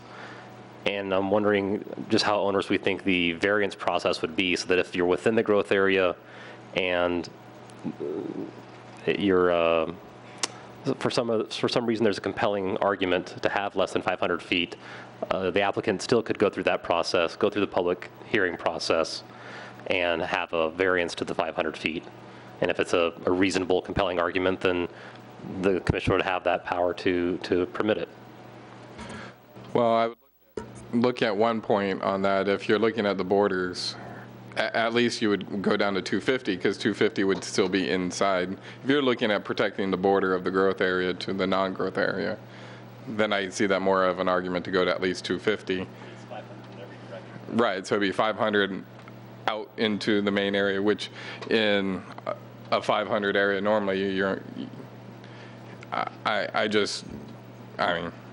I think that gets too strong for growth area. I do understand protecting the borders, and that's because you're at one line of the growth area, you literally have no protection to the outside of it. So I do see a separation needed, but I think 500 becomes too much for the growth areas. What that number is, I still don't know. Did you have Commissioner Cavaney? If I may, yeah. So I think with what I've heard, especially with Commissioner Whitman's comments about our abilities in a use permit environment, I think a separation is even more critical at this point, to have some teeth to live with. I would propose, and I'll throw this out there, it's kind of setting the line in the sand. I propose the 500 for non-growth and 250 for growth as a standard, and then a use permit process, if for nothing else, to give us the opportunity to look at it and give the public an opportunity to comment. I think there's value in that, and I think there are some things we could do given our constraints, but that's what I would throw out there for now. Mr. Chair. Getting back to Commissioner Whitman's comments, and then as it relates to what Commissioner Cavaney just said, there are certain types of conditions that are not protected under the Americans with Disabilities Act. So if a hospital were to come in and it were apparent that they were treating those types of conditions, they include things like pyromania, pedophilia, homosexuality, those sorts of things, those are things you could question them about and reasons that you could investigate whether that poses a health or safety issue for the community. I have a question to that, and I don't know if there's an answer, but say I opened up a hospital, I said I don't even establish I'm going to do or do not use that. I open a hospital, and then now I'm established use, and then I'm like, oh, well, these things I need to do now as my business plan grows. How do we protect the town against it once you have an established place, hospital? You mean if they add new uses to an existing hospital? Well, I mean, all those Treat different types of patients? different types of patients are coming in and saying, Disorders? yeah, and non-protected use. You're saying, we're not going to do that, or it just doesn't, because we don't ask them if they're doing that or not, and we don't have them write it down on paper and saying, we will never do this. So, I mean, is there an action for that? Chairman Naylor and Commission, the town does not regulate changes in businesses, and the town does not regulate the expansion of services or the deletion of services for businesses. For hospitals, one of the stakeholders in our group, I think a couple of us stakeholders in our group who were representing hospitals in our community, we're concerned that the separation requirements would prohibit them from expansion. So I kind of answered with two pieces of information, but we do not regulate a change of services as long as the overall principal use stays the same. Right. Which leads in just the back end of what Ms. Edwards, in these growth areas, I would like the hospitals that we do have be able to have this expansion and this ability. And I know, is it Gilbert? I don't know how close it is to the middle school, but it's right down the street when you cross Val Vista. Gilbert Mercy? Yeah, Gilbert Mercy. Well, that's what I was looking at too, is that in these growth areas, like for instance, the growth area on Higley has the existing hospital. The growth area on Power Road has an existing hospital. The growth area on Val Vista has an existing hospital. So the only two real growth areas where we don't currently have hospitals, at least in a general hospital sense, is the area off of Gilbert Road and the 202, and then the area on Elliott Road, right? Is that Elliott? So, I mean, in theory, general hospitals aren't going to be coming in to those areas because they'll be competing against another closely located hospital. I think if a hospital were to come in those growth areas, it's going to be the non-traditional, non-general hospital. And so for those specific reasons, I think even more so that we need to make sure that there is a radius for those. I'm not concerned about the existing hospitals and the general hospitals and the expansions. In fact, I think that they should be excluded from it and they should be considered an pre-existing use. It's the new hospitals on a new site that come in that I think these restrictions should apply to, in my mind. Well, in looking at that as the synergy of Gilbert Mercy and all the growth that's there right now, I don't know of daycares in that area because I haven't looked, but there are schools nearby that, and if they want to expand across and start doing medical uses, hospitals that bookend onto Val Vista, we have a large office complex that's there that is starting to be filled up because it's trying to feed off of Gilbert Mercy. And I would worry about putting too large of a separation for that because I do see as a use, once you get those employment centers, as one with young children, one goes to a daycare, I would like to be able to go directly as in that same vicinity. So you're thinking that, for instance, like the Mercy Gilbert, if they were to add an additional phase on a parcel that was off-site, that's what you're thinking? Or someone trying to build off of what Gilbert Mercy is doing, another smaller hospital, another smaller, and we use the word hospital, but we're using, I mean, these are medical facilities. Well, I think that's my concern. Right. Well, I'm just saying you're controlling. But that's my concern. Well, I want the growth, and I guess. Well, I don't mind the growth as long as it's an appropriate area, and if it's adjacent to a school, that's where I get concerned. Well, I think the daycares are the other, I mean, we're looking at daycares. Daycares can pop up anywhere, in the middle of anything. And Centers. Right. So just, I mean, a commercial daycare could easily jump right into that office complex that's right across from Gilbert Mercy, because it's a big empty building. It's a great location. You get a 20-kid daycare in there. Now whatever separation from that and that property. Right, which was, I think, the reason why I brought up the need for clarification between the parcel line measurement versus the building measurement, because if we bring up that other exhibit where it had the 500 or 1,000-foot radius on Baseline Road and Higley, was it Higley or Greenfield? Notice the red dot at the north end? Well, that use, if it goes by property line, would be prohibited, or the hospital would be prohibited, because the property line for that entire shopping center is much larger than just that use in that specific building. And so that's where, understanding that we need to protect play areas and things like that. But for those types of instances, I don't really necessarily think that should be a protected or be precluded occurring, or that the hospital should be precluded from occurring there because that one daycare center is located outside, but because of the property parcel area is larger than just the building. Right, no, I agree. And that's where, because large shopping centers have large parcels that have a tenant that comes in that's a daycare. There's one right down the street from here. So that I agree with, but I guess, how do we define protecting the play yards? And I mean, could we do it from separation of use, or does it have to be building, or does it hold property line? Right, because as a daycare would have to the state, they have to have a certain amount of outdoor space, and they have to have that defined at the state. So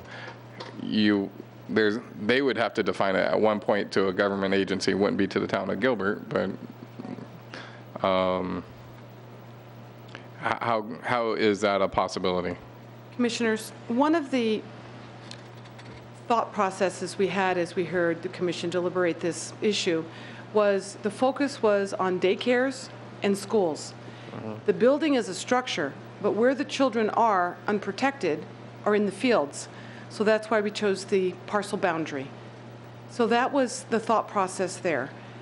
And going back to Commissioner Whitman's, one of her questions to our staff was, how did we come up with whether or not we would include arterials or utility corridors, railroads, to include them in that? And that's because the stakeholder input that we got was line of sight. So we're trying to balance the concerns of all stakeholders. We're also trying to balance the concerns of those who own hospitals and want to be able to expand their services in our community. We're also trying to sustain Gilbert for 20, 30, 40, 50 years and more. And those growth areas are very important to Gilbert. Those are the nuggets to sustain our community. We're looking at those growth areas very carefully to provide the infrastructure that we believe will support our community. Some have vertical height overlay districts already in those areas because that is the intensity we're looking for. That vertical mixed use is going to happen in Gilbert. We are planning for it. We're budgeting for it. So we're looking very carefully at making sure that the services that our residents need are here in Gilbert and that they're located in areas that we can provide those services. So those are just some tidbits that we heard from you and our stakeholders and our residents as we try to come to criteria that will help the public be involved, that will help the commission make good decisions. Just some thoughts I wanted to offer as I heard you deliberate. Thank you. Is there, just to answer the other question of, I guess, property to building to use, outdoor use, is there a way to craft the building in use, or I would traditionally, as I've stated, would prefer property lines because they're defined, they are what they are, there's no gray area.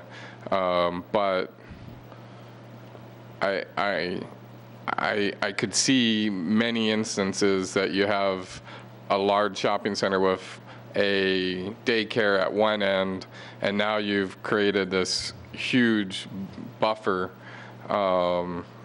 if there is a separation in the growth area. That now, I mean, because shopping centers can 1,500 feet, I mean, and these are growth areas, so you're going to have those types of dense, large parcels that with majority of height, in the majority of height, in some of these, you could have a daycare at the base, which happens all the time. You put in a little, not little, but a daycare into a base of a, 6, 8-story building. Now that whole property has a separation. So I know there's a lot of different ways this could go. That's why I personally, if we could do it per use area would be good. But if not, then I would want not to have such a large separation if we're going to have one in the growth area. Commissioner Ayler, Chairman Ayler, I think that back to the focus of children playing in an outdoor area, we pretty much know what those areas are. We also look at projects that are phased, and some projects are phased with temporary surfaces that can be used, which makes the areas even larger. But I think about these commercial parcels and where hospitals might land. And they would land most likely in areas that have supporting services, such as our three growth areas that already contain hospitals. If you look at those parcels are quite large. But the one that we see up here, if you look at that corner where the H is, that's one parcel. Banner has 80 acres. A lot can happen on one parcel. But as new users come in and they prefer to own their land, the parcels become smaller and smaller. So it's not an apples to apples situation when we talk about that separation, because that parcel as it is lotted today could change. So the boundary of where that 500 foot is drawn can change. We're just looking at a time. We're just looking at that parcel for today. So where that H is could be 4 parcels or 3 or more. 80 acres can turn into many parcels.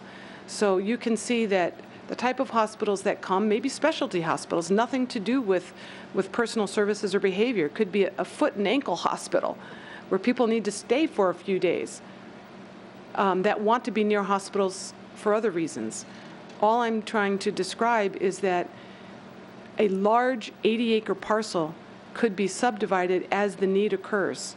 But in the meantime, those who own hospitals with large parcels want to encourage and grow and expand on site. Thank you. Well, do we have any other comments? Commissioner Muti? There's been a variety of comments out there. I would just say that I could get on board with the straw man that Commissioner Cavaney put out there of use permits across the board, 250 in the growth areas, and 500 outside that, if I recaptured that accurately. Does that also preclude existing hospitals from processing use permit for expansions? I had thought that one through. Because that's certainly not my intent, or I don't think that we want to prohibit the existing hospitals, if that's the way staff's going to look at it, from expanding without coming through the use permit process or looking or having to search having to meet the radius requirement for existing hospitals if they expand. I don't think that they should have to go through that process for existing hospitals. I could support no restriction on expansion for existing, yeah. But I don't know if we can do that because they would build a new building. It would be the existing building has an existing use, but once they expand a new building on that 80 acres, that's a separate owner, separate use. Not necessarily separate owner. That'd be the advantage of defining the separation by property line. so that the property lines created the boundary, and now whatever you do inside that with additional auxiliary buildings or whatever, it doesn't become part of the mix. Commissioner Blazer. Unless that property becomes subdivided and sold, right? Then a new owner could not come in and develop a specialty hospital adjacent to a daycare that has come in recently.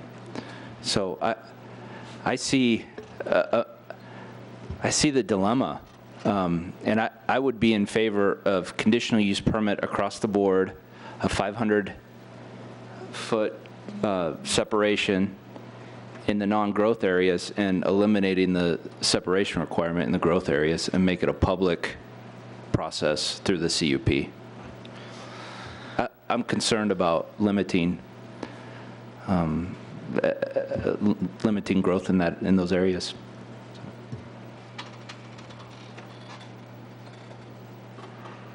Chairman, Commissioner Bloomfield. I think we're unanimous in the thought that we all want to embrace growth. It seems like the one or two cases that have come before us that really did not set well were behavioral type hospitals, and because it caused an outcry from the public, and rightfully so. I support what Commissioner Cavaney had to say, and I agree with that, and Commissioner Muti, and I appreciated what Commissioner Whitman had to say. That was a different thought than I had considered, and I appreciate that. All in all, it's just left me wondering. This is a large bull to tackle. Yes. And how to accommodate all of the conditions that are out there. It's going to be nearly impossible. But I agree with the 500 and the 250, and perhaps we say that as a general rule, 250 is that, and 550 is the separation as a general rule. That way it gives us the ability to adjust that as it comes in for a special use permit, and we can review that and adjust that separation and say yes or no on it. I don't know. I have a quick question for staff. We had brought up is if there is a separation set, is it set where you could do a variance? Is that varianceable? Chairman and Commission, I'd like to respond to that question, and also Commissioner Bloomfield's. A use permit does not give authority for the Planning Commission to vary zoning regulations. So once you set the 250 or the 500, that's the minimum. And a use permit doesn't give authority to vary. A variance, of course, we would always consider a variance for a project, but how this variance could be, you could find the findings for, would be very difficult. It would be self-imposed. You know you're buying a parcel that doesn't meet a separation requirement. There's nothing unusual about that. Of course, there's always a situation, a 1% chance that a project could be very constricted in some way that a variance would be approved, but that is not something that I would recommend be part of the discussion. Okay. And I also have hesitation to support some of the thoughts about trying to come up with a condition that would allow existing hospitals to not have these regulations applied to them. I think it would be very difficult to regulate that at a staff level. What's existing, what's not, who owns what, who's building next, it is attached, it is not attached. I think it would be very difficult to manage expansion of existing hospitals. Thank you. Just to clarify, so maybe we all heard the same thing. They could still go through a variance process, just not as part of the use permit, just like they could still go through a PAD process to lessen that standard as well, independent of the use permit process. Right. The variance would be hard to find because of justification for. Just, I don't want to extend the debate or anything, or But just looking at this example, so if the finding was the Planning Commission recommends separation distance X because of line of sight or whatever that reason is, in theory, you could apply that to this case and look at this school, look at this site, look at that separation and say, you know, it wasn't the intent for this, the drive aisle, which is what's making this parcel part of the buffer.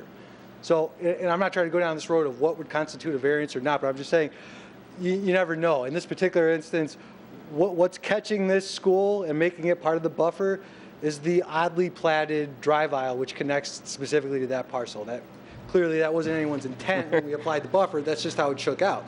I've never argued the size of someone else's property for for a variance, but it is a good point.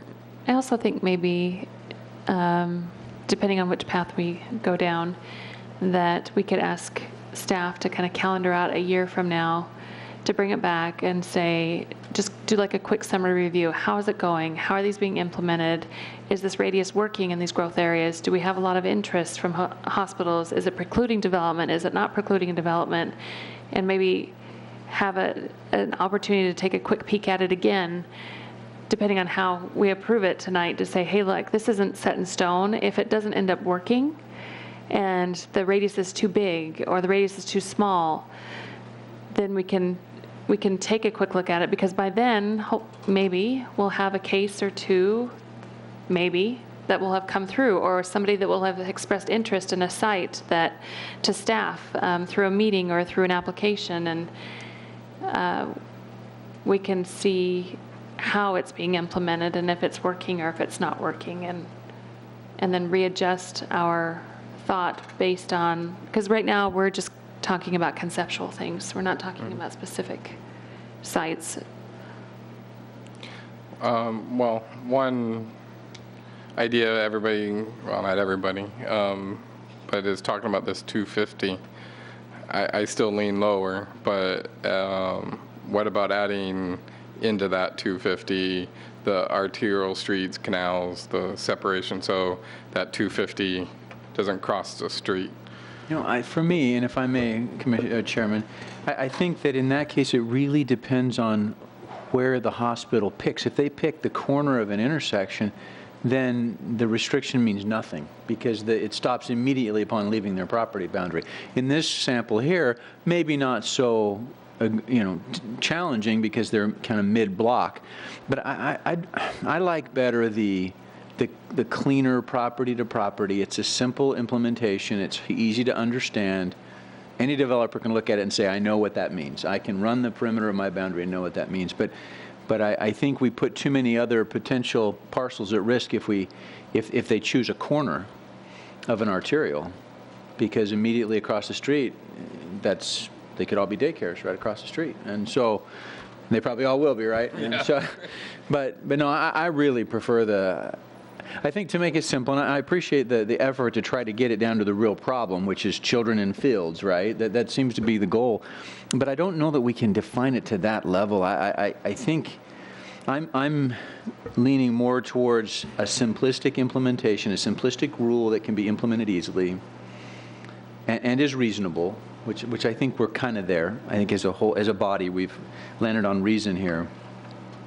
But I don't know. I'm ready to propose a motion. If we vote it down, we vote it down. But I'm ready to propose a motion. If everybody would like to move that direction, Chairman. Commissioner Blazer.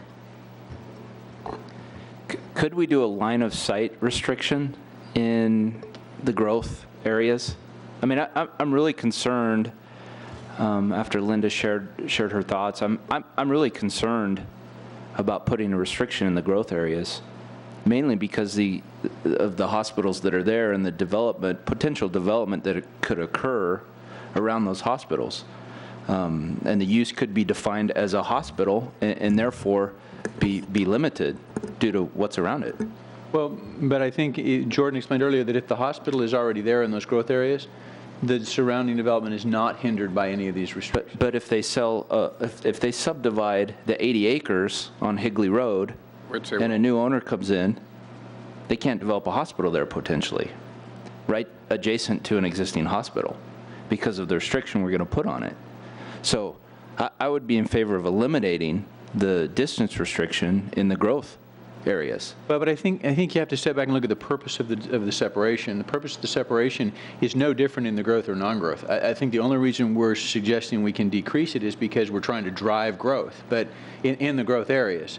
I still think that the need is there. I mean, Commissioner Muti said it earlier, that why isn't it the same? I mean, it should be the same. The kids are just as susceptible in growth areas as non-growth areas, right? So I think there's some component there that we need to be careful of. And I'm not sure, it's not hospital to hospital, it's hospital to...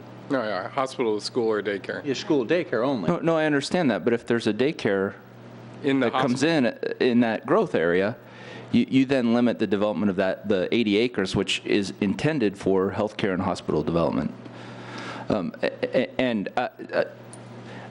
coming from, at the beginning of this meeting, I didn't think we needed any distance restriction, so I would be in favor of that because of the public process. We still make it a public process. I'm a huge fan of that, public process, even in the growth areas, but eliminate distance restrictions. Well, I was on board with you until the boundaries. I would want a limited separation on the boundaries, because the boundaries, if we have it set there, it could easily be the school right next to one. So some kind of separation, I don't see an issue, but I would want that to be as limited as possible to create a separation, but still maintain the growth. So that's why I was looking at, I mean, I know I'm splitting hairs to 250 to 150, but the diagram I wish we had one at 250. And you didn't outthink us yet there, Jordan. But 150 gets every surrounding person there, but doesn't really go across the street other than that front edge. So that's why I look at that, because what I'm looking in the growth areas, I just want to protect that boundary. I don't want to have, one to another. And so that's why I think the 250 starts to get further out. You're definitely crossing the street. If this was over on the corner, I'm not as worried about the schools, because the schools will be established, and most of them are established. And in these growth areas, that I don't see too many more schools. My issue is the daycare centers, because daycare centers come and go and could hinder development in the growth areas that, that is going to be unforeseen, because daycares are, because of their business plan, are concentrated next to as many working people as possible, because working people traditionally need daycares. So that's my biggest issue. Is I could see around, a hospital 2-3 daycares, one inside the hospital. I mean, so now you've created these issues. So the school, I think, is not as big of an issue as the daycares, but that's my ultimate issue. So the limited separation is there. I mean, we could caveat it with as long as the daycare or school is not integral to the hospital facility, and we could caveat it with a phrase like that. That way, the internal ones don't get impacted, because that's fair. I mean, you can't hurt that. But I think the need for separation, as we heard from public comment tonight, is important, and it's kind of imperative as we look at the entire basket of hospital uses. And I don't think the need is diminished because we're in a growth area. I really don't think so. And if we're thinking of a specific, this 80-acre parcel, I don't know which one you're talking about specifically, but I don't know. I mean, I don't know what their plans are. I don't think any of us do, right? But I don't know that we need to plan for that one specific property. I think we need to plan for a standard situation. And maybe they'd come in with a hardship situation under the CUP, and we deal with it. So. But we can't. That would have to go under a variance. We couldn't deal with it in the CUP. Okay, we could do it that way then. But yeah, I don't know. I just think I think we're coming up with standards for the entire town, and to think of a specific parcel and what they may do. I'm not sure that's the right way to. Well, I'm not thinking about a parcel, I'm just thinking growth areas, because there's, as we've stated, there's hospitals, and they're all large hospital sites. One in Power, one off of Val Vista, and Higley is the other one. So they're located in those spaces. So, I mean, I'm just trying to figure if, with Banner there, I mean, that limits, with Banner right outside their door, if we went to 250, I'd like to know if that would limit Lifetime Fitness or any of those shops, all those shops, if the daycare wanted to come in. I'm just saying if Banner wanted to come in, but we're not in a growth area here, but that's those type of hospitals. So I guess we need to make a motion, because we were talking through it, but I would like to go lower. I'm certainly willing to do a reduction in the growth area, because I understand the point, but I wouldn't go to 0. I wouldn't support that. And I honestly think 250 is fair. As I look at that map, a little bit more on the 150 is not a problem to me. So I'm willing to propose, and if we vote and we don't pass, then we can re-motion and vote again. Just a little comment here. Are we considering as part of that motion the increase to the increase in boundary for property notification as part of the use permit process from the typical 300 feet? Or Thank not? you for bringing Let's that. talk about that. Well, so yeah, I mean, is there a consensus? I want to speak for everyone here. So, Because if you think about it, if you're in the growth area, most of it's large tracts. You got, I mean, really where it's become, I think the goal and the objective is to notify residents within the non-growth areas, because majority of the growth areas are the larger parcels. So when you start notifying that, you're only going to pick up a few here and there if you increase the boundary and the radius. But what I think the intent, at least for me, would be that if we increase the notification boundary area for the areas outside of the growth area, it's going to pick up more of the residents, provide more public notification, and that's, I think, what the real intent is, to get kind of the word out. So is a suggestion that the notification radius be increased only for the areas that are in non-growth, or just blanket? Okay. I think blanket, because I think and what the are we growth thinking? areas will be larger tracts that won't affect as many. And so what are we thinking for? I would say about 1,000 feet, because we're already notifying HOAs out to 1,000. Let's just make that all people or all parcels within 1,000 feet. Would that be unreasonable, staff? No? Okay. All right. And then the other thing that I was going to propose in here, just to make sure I get as many voices as possible included here, based on what Linda noted, that we should maybe pursue no deviation related to the expansion of existing hospitals. I know you argued, Commissioner Whitman, against that. Yeah, I mean, in my mind, when I know that it's difficult for staff to monitor, but in my mind, when I think about it, if, say, for instance, Banner on Higley decides to expand their facility, and they do an expansion that's either on the same parcel or attached to an existing building, for me, that seems like a pretty easy way to monitor. Like, it's on the same parcel, it's attached to the building, it shouldn't be subject to any of these restrictions. Mm-hmm. So for me, I think that, but I'm not staff. I'm not the one who has to look at all of the various applications that they get and the variations that are received. And so for me, simplistically looking at it, I think that it's probably pretty easy to do, but I know that not everything comes in simplistic in its form. If it's on an existing same parcel, isn't it already allowed by right? And since we're talking about boundaries from parcel to parcel, it would already be allowed, I thought. Well, I think what staff is saying is that maybe if it's considered an expansion, and therefore they have to review the code, and if the current code requires a separation from an existing school, and there's an existing school that wasn't there before, then the expansion therefore triggers the new look at the property, and therefore the expansion wouldn't be permitted. So I think that's where the cycle begins. So I think that's what they're saying, is that if the expansion of the building occurs or is proposed, then that creates a new look at the use, and therefore it wouldn't be approved if there was an existing school or daycare within the boundary area. And Linda, could you reiterate your concerns on that, to make sure we fully understand the thinking there? Just to clarify, it would only be an expansion requiring a new look if it moved to a new parcel. If it were on the same parcel and we're measuring from parcel to parcel, then that wouldn't be an issue. They would have, Even if the school or daycare came in after the hospital was originally developed? I'd like to add to that because, you know, we have 3 hospitals in Gilbert now, so we use those as examples because we have them. MD Anderson Banner is a very large project that has been vested. So their design review master plan that shows buildings that they still don't have, that's vested.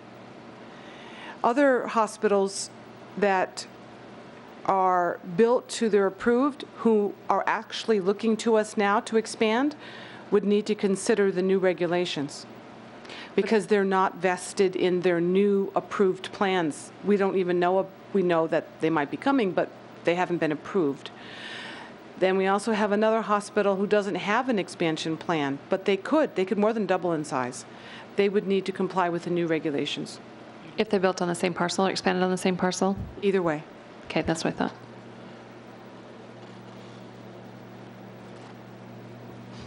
So, well, you got somebody? Yeah. Oh, Commissioner Blake? And all of the hospitals are in growth areas, Right. correct?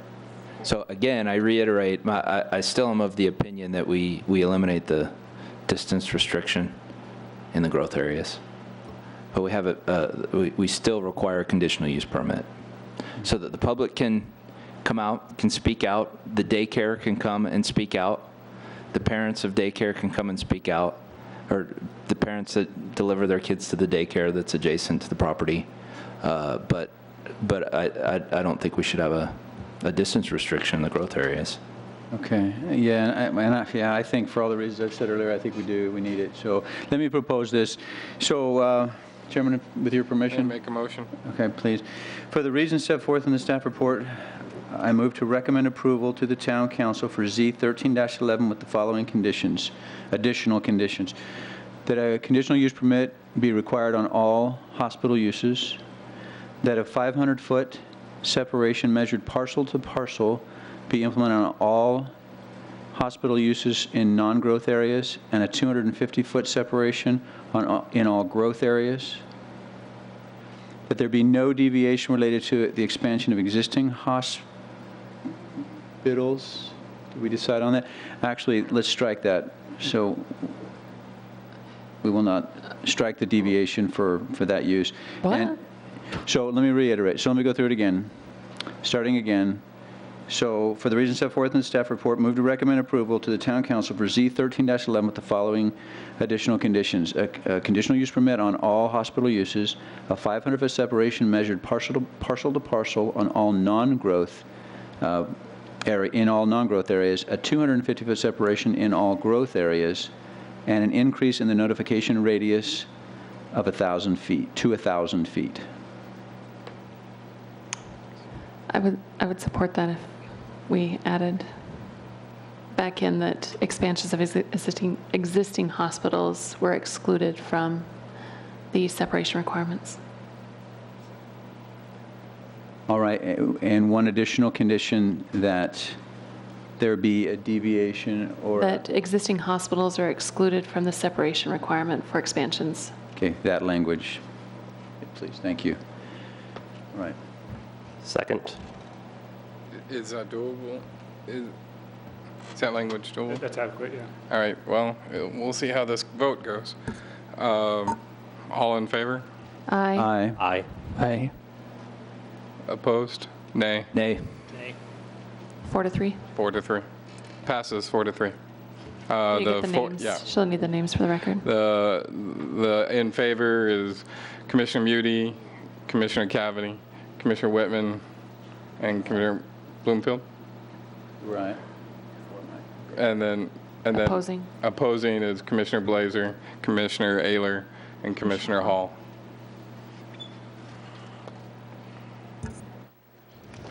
Another 4-3 vote. Where are we? Chairman, It's getting dicey up here. could I ask Commissioner Hall what his opposition is? We just haven't had any input from him tonight. He's sorry, I- raised his hand a couple of times, but I hadn't heard. Still kind of new at this. I think my only concern, I don't think I would go to 0 on the growth areas, but I think I'd go a little bit less than 250. That was my only, but And that was my same. That's what my vote against that was, is going to 0 or to 250 was a little too much for me. 0 was a little. just kind of for the record, that I was all over the place through the whole discussions. I think we all were, I ended up a little less than 250, but depending on whose comment was the last. Yes.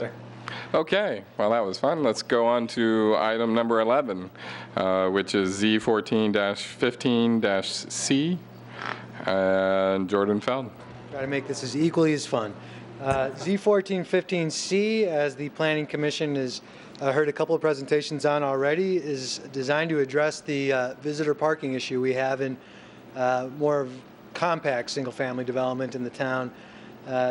Specifically, we're looking at increasing parking requirements for what we're calling compact single-family development. This is just a quick chronology of how we've gotten here. Over the summer, Town Council asked staff through a policy session to begin analyzing this issue, and you can see the steps that have occurred since that time. So, again, the issue, just trying to break down quickly the longer presentations you've had in the past on this to where we're at. So the minimum the minimum requirement for single-family guest parking is not consistently effective because there's different types of single-family development that can occur within our single-family districts. Where we have compact lot widths, we lose curb parking capacity, obviously.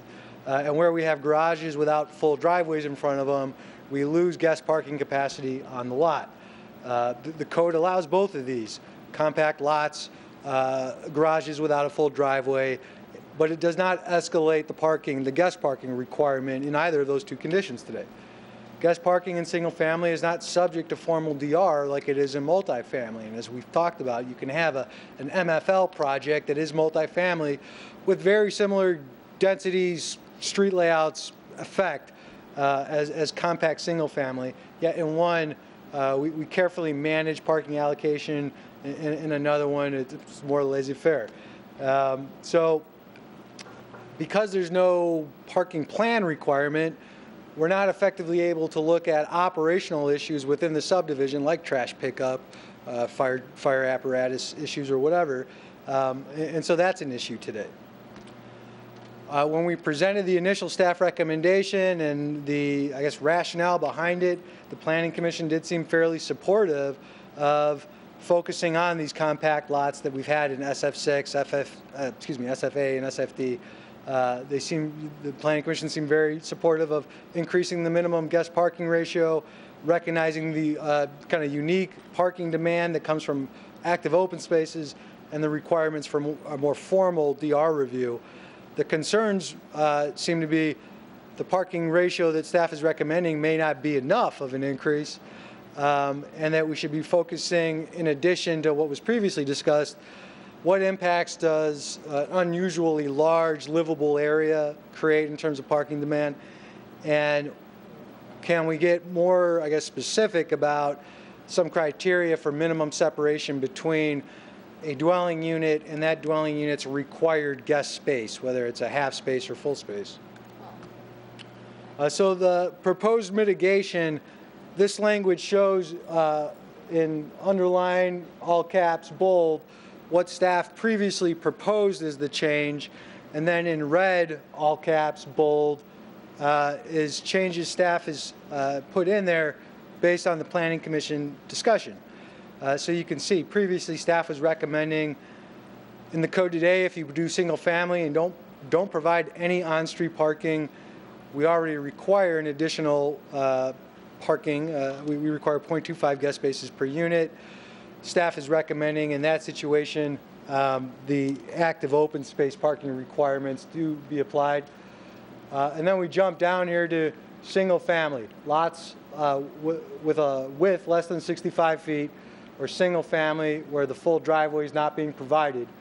The requirement would be 2 enclosed spaces per unit, that's existing today, plus 0.5 as opposed to 2.5 guest parking spaces per unit, plus 0.5 guest parking spaces per unit wherever you have a proposed house that is greater than 2,500 square feet and you're not providing a third car enclosure, third car on-lot parking capacity.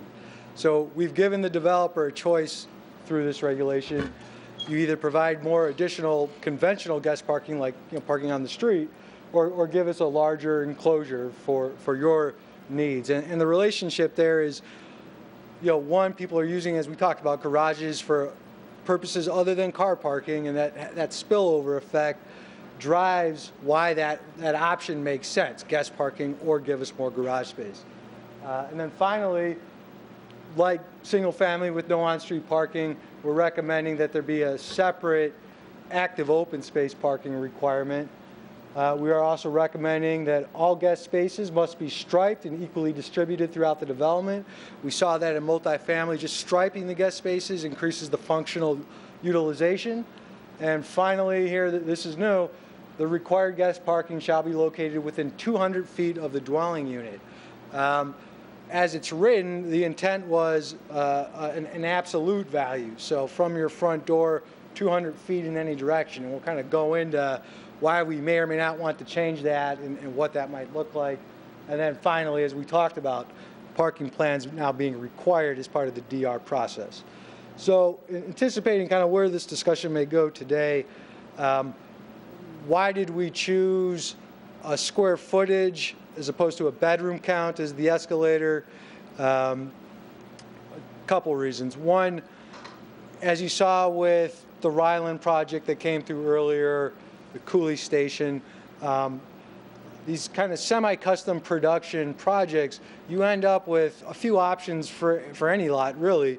And it just seems, at least the projects we've seen, it seems like it'd be a lot easier up front for the developer to identify these are the lots that could have a square footage above 2,500 square feet, as opposed to a lot of these options are more of, are you going to turn, not increase the square footage, but turn one room from a large living area and carve out a fourth bedroom from it. So we're trying to, again, balance everything here. What's feasible for the developer to identify up front before a specific model is chosen. It seems like it's going to be easier to choose, to identify lots that could support houses larger than 2,500 square feet and then work your way out from there. The other, maybe less compelling reason, but notable, is the code today in multifamily does have an escalator for bedroom count, but it stops at 2. So if you're providing 2 or 7 bedrooms per multifamily unit, your parking requirement is 2.25. We do not get the level of complaints. I'm not saying we don't ever get complaints about multifamily parking, but it doesn't compare to the amount of complaints we get at 5 or 6 SFD developments that went through in the early 2000s. So yeah, I'm kind of connecting some dots here that you could connect differently if you wanted to, but I suppose what we're saying here is, since we don't really see that issue occurring in multifamily, it seems like the better corollary is the square footage, not the bedroom count. The prescribed regulatory option, as I talked about, does give the option a 3-car garage or that equivalent capacity, or an additional 0.5 guest parking spaces. And so in your worst case scenario, your cumulative guest parking impact would be 1 guest space per unit, a 1-to-1 ratio. What that really looks like is 2 enclosed spaces, so 2 spaces for you, 1 space for every guest. And we'll talk about that ratio in more detail in a minute here. And then the part I brought up, the functional distance, so we'd be taking, I think we all agree that there should be some criteria for how far away the required guest space can be. So is that a pedestrian route or is it an absolute route? And if we do increase, or if we do change from absolute route to pedestrian route, I guess staff's feeling is we should probably look at increasing that number a little bit too to make up for the route issue.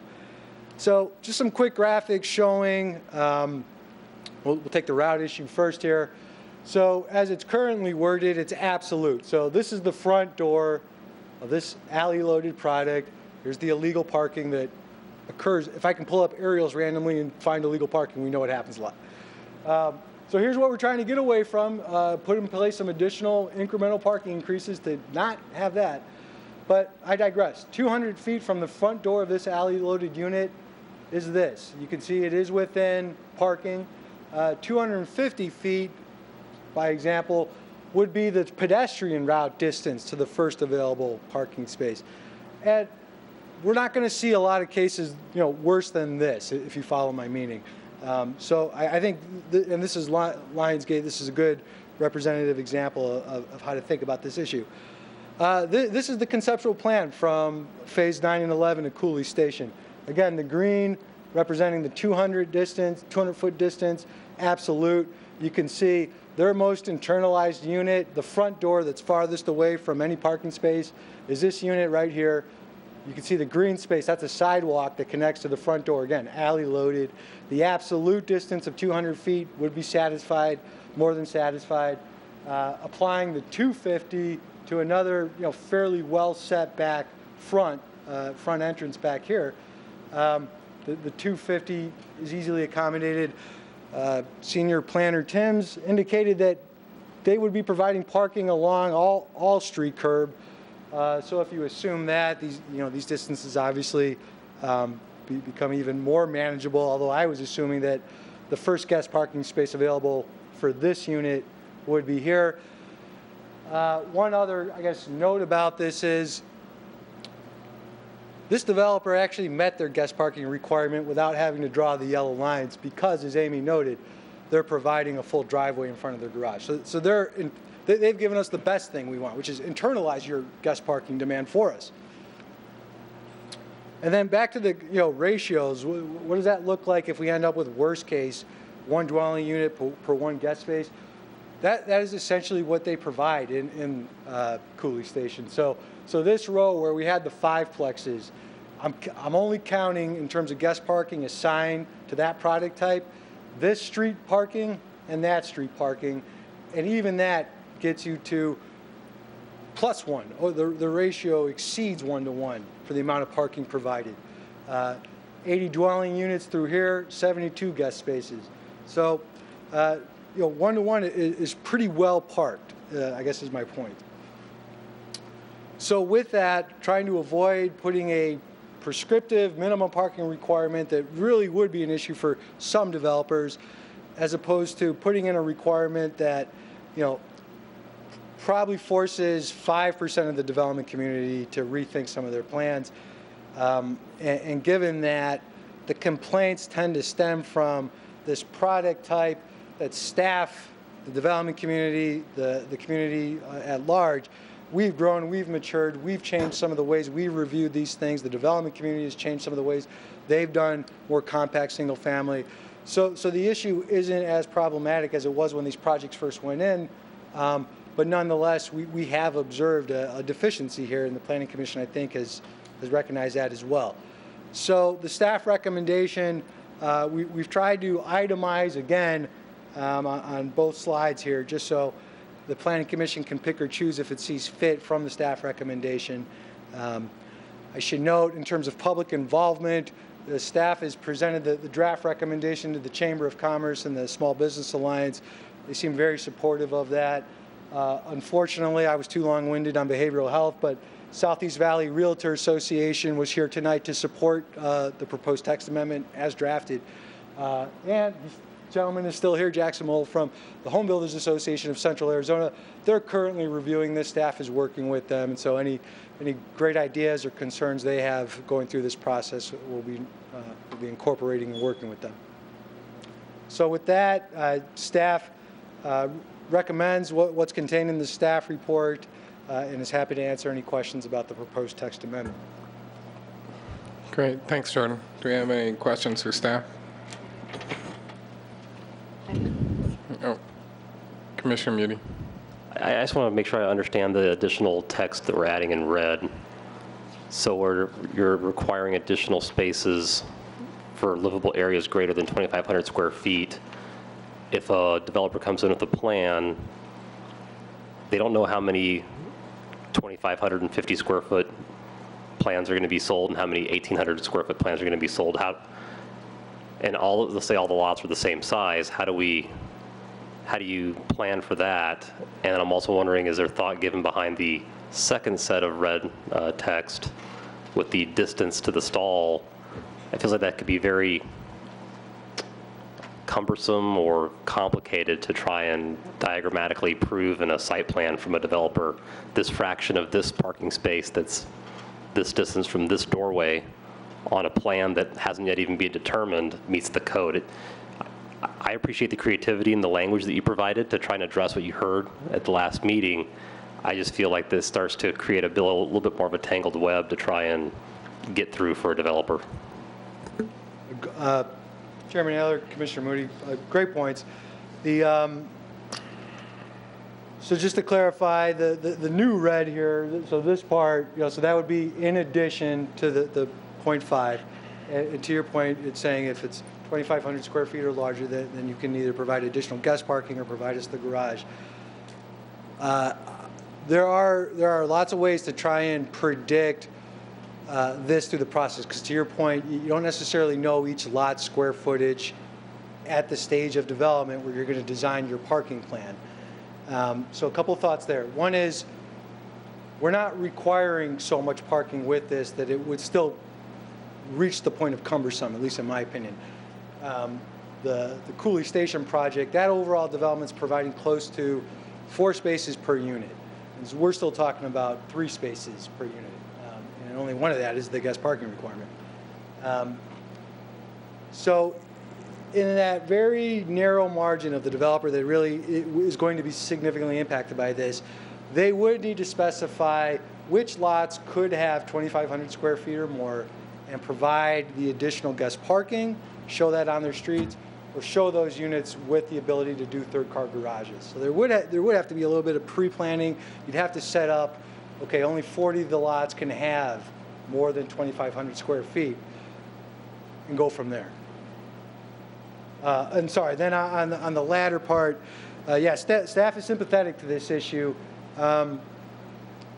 200 feet is walkable for most people, but to your point, you could end up with something where it's 275. I mean, it's still functional, but do we really want to have to send this guy back through a PAT process to get there?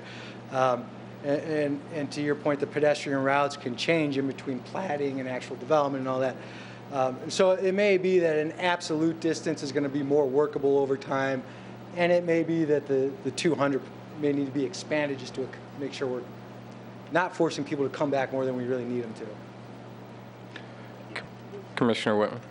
I had a question also regarding the square footage for the additional parking space, the 2,500.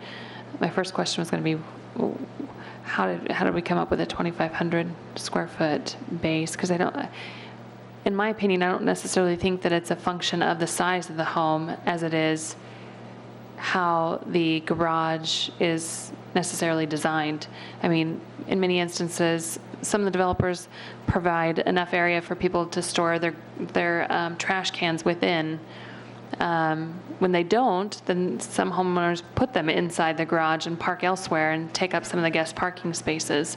So I don't necessarily think it's necessarily a function of the size of home as it is just the type of use that maybe warrants the additional space.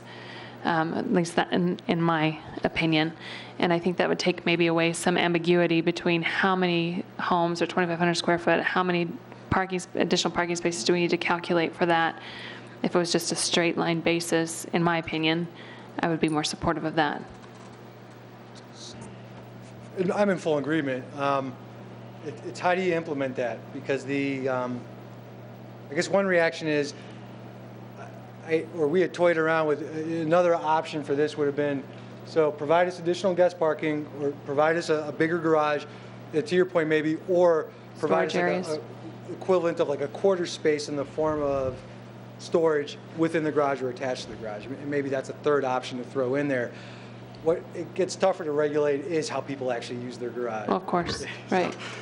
But if we provide some small mechanism for the developers to take a quick look at and consider versus providing an additional space, maybe that would be something that they would be interested in. I would think you're right there, yeah. Any other questions for staff? I had a question on number 5 in the blue handout that we have. I guess it doesn't pick up the distance from the door. It talks about a dwelling unit itself and the difference from that to the red. I only say that because I truly believe the distance from the front door, maybe it can go to 250, but if you don't do it per pedestrian route or you don't do it per front door, then you'll have issues in tight sites that you'll have it on one side of the house and it'll be 1,000 feet to get to a guest parking spot because of how the development in a square block, it's completely on the other side. There's no way to get to it other than walk around the entire block. But it is within 200 feet, I mean, or 250 feet. So You can hop a wall, right? So is what we see up in red and the change in I mean, is that verbiage to be changed in item number 5 if we went that way and the staff report? I'm just looking at the blue amendment. So, to your point, Mr. Chairman, your focus is really making sure that the measurement occurs between front door, that pedestrian route to the space. Yeah. I think we could clarify the language you see on this slide to just note that it is the front entry to the dwelling unit as measured by pedestrian route. I think that satisfies your other concern. Yeah. And then staff's thought was if we do increase it, or excuse me, if we do make it the pedestrian route not an absolute value, that we probably should increase it to at least 250. Yeah. Because 250 is an easy block or less. I mean, a residential block, which is easy to walk. Any other questions for staff? All right. I'd like to open it up to the public. I do have 2 green cards, but I only have one person in the.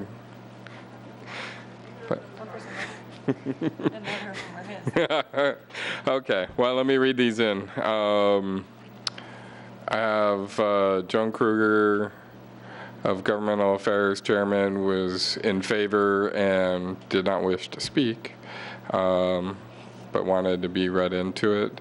And then I have Matt Ortega with Governmental Affairs Director representing the South Valley Regional Association of Realtors, and he was in favor and didn't want to speak either. So, would you like to speak? Yeah. Oh, hey. So, and he even has a green card. Great. Just in case. It's back up. Can you read your name and residence? Good evening, Chairman, or Commissioners. My name is Jackson Mall. I'm the Deputy Director of Municipal Affairs for the Home Builders Association of Central Arizona.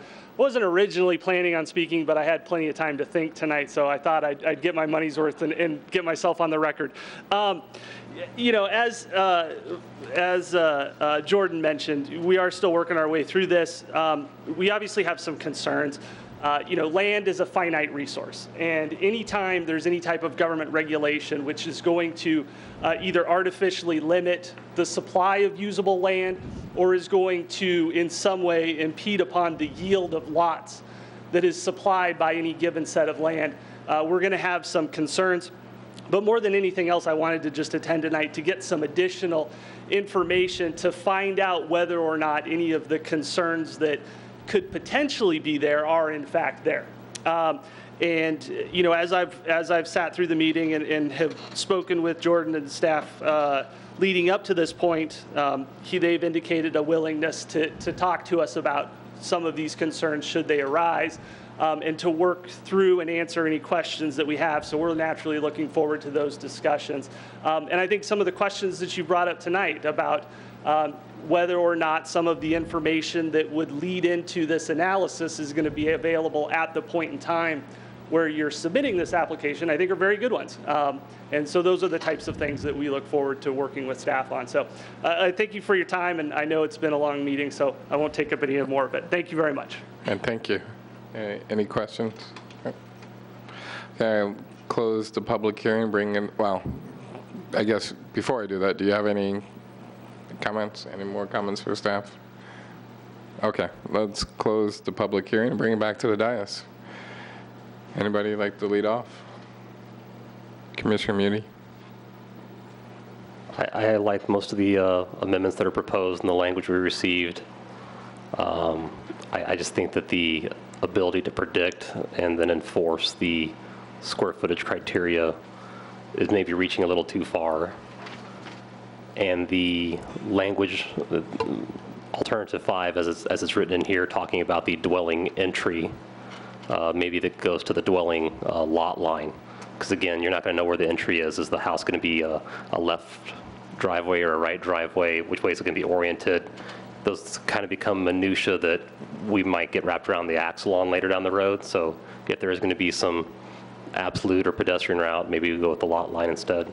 Well, a lot line would take the rear in case. I'm just looking at... Front lot line then, maybe. Yeah, I mean, maybe to a point that way. I mean, I guess, yeah, that would be all right because you're really only extending it from the front door to the property line. Then you're not dealing with that. I know many properties that I've tried to park in that were like this, and once, you're coming over in a busy time, you're parking, can't even get close to the front door sometimes. So I guess front property line would be all right. Then would we hold back to 200 or go to 250? I would favor a larger number like 250. Well, then I favor 200. No. Do I hear 3? Yeah. Okay, 250. It's a great suggestion, changing from front door to, front lot line.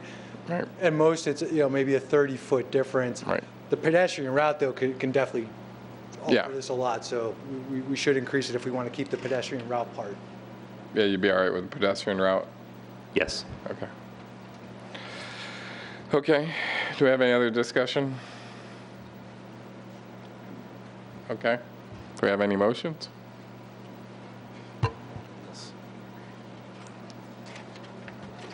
Chairman, I'll propose motion. Okay, Commissioner Whitman?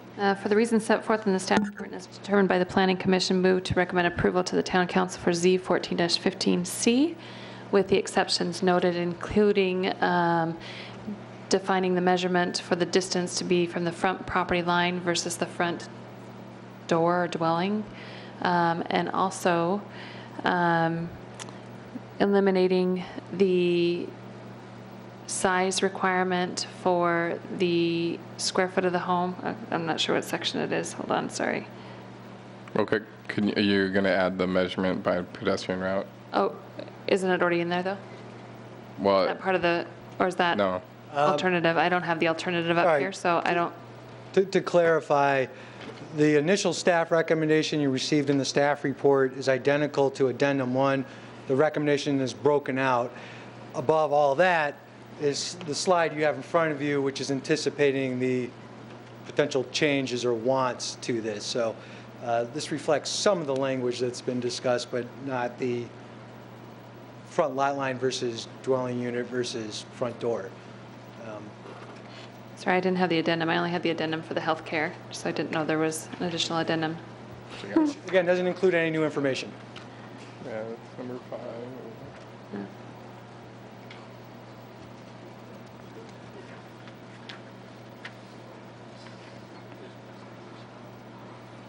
Okay, so to amend the motion to include number 5 as the option, right? And the Well- 250-foot separation between, As measured. as staff has proposed on the screen tonight, alternative to Part 5? Does that work? As further discussed. So in other words, so far, you're recommending the staff recommendation except as modified, Part 5, to include a 250-foot separation as measured by the pedestrian route from the front property line of the dwelling unit. Better said, Jordan, better said. Can you help me with the other part?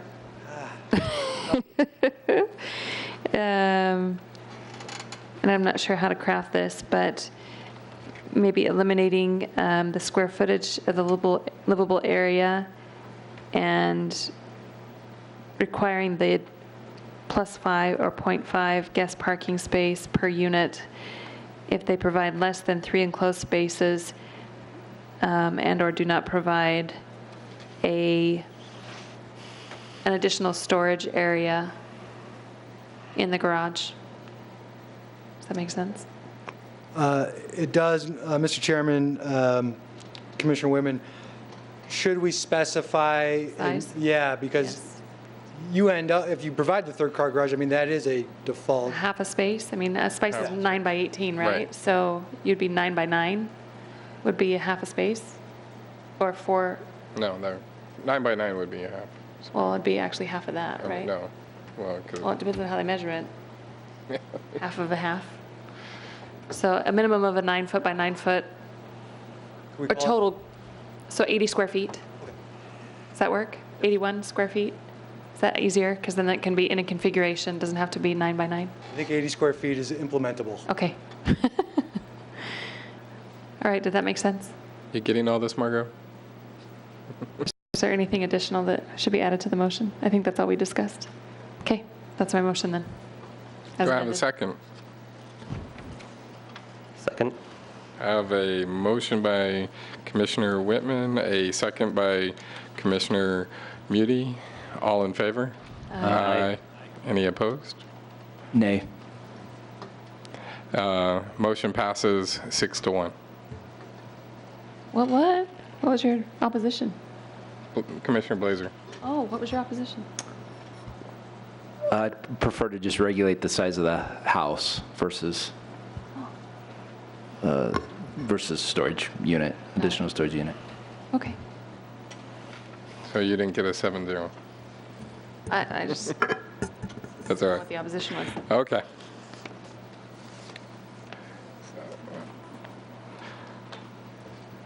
All right, let's move on to administrative items. Items number 12, the minutes. Consider approval of the minutes of the study session and a regular meeting of November 5th, 2014. Do we have any? Chairman, I Commissioner move to approve.